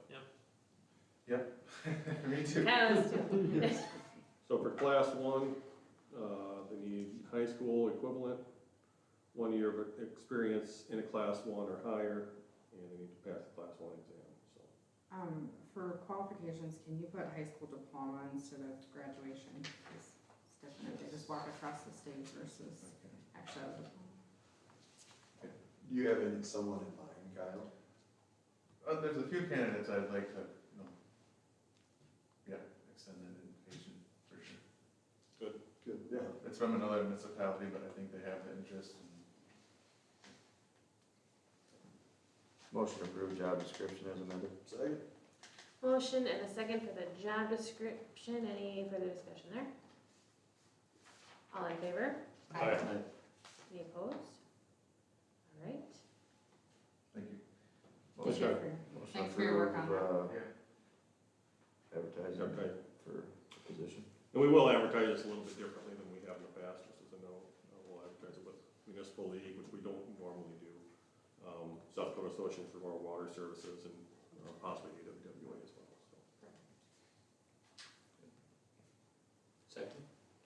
A motion and a second to advertise. Any discussion there? All in favor? Aye. Any opposed? All right. Yeah, thanks for all your work getting that put together. Thanks, Kyle. All right, now we have executive sessions. A motion to enter exec for So moved. personnel. Second. A motion and a second. All in favor? Aye. Any opposed? All right, 9:07, we'll go exec.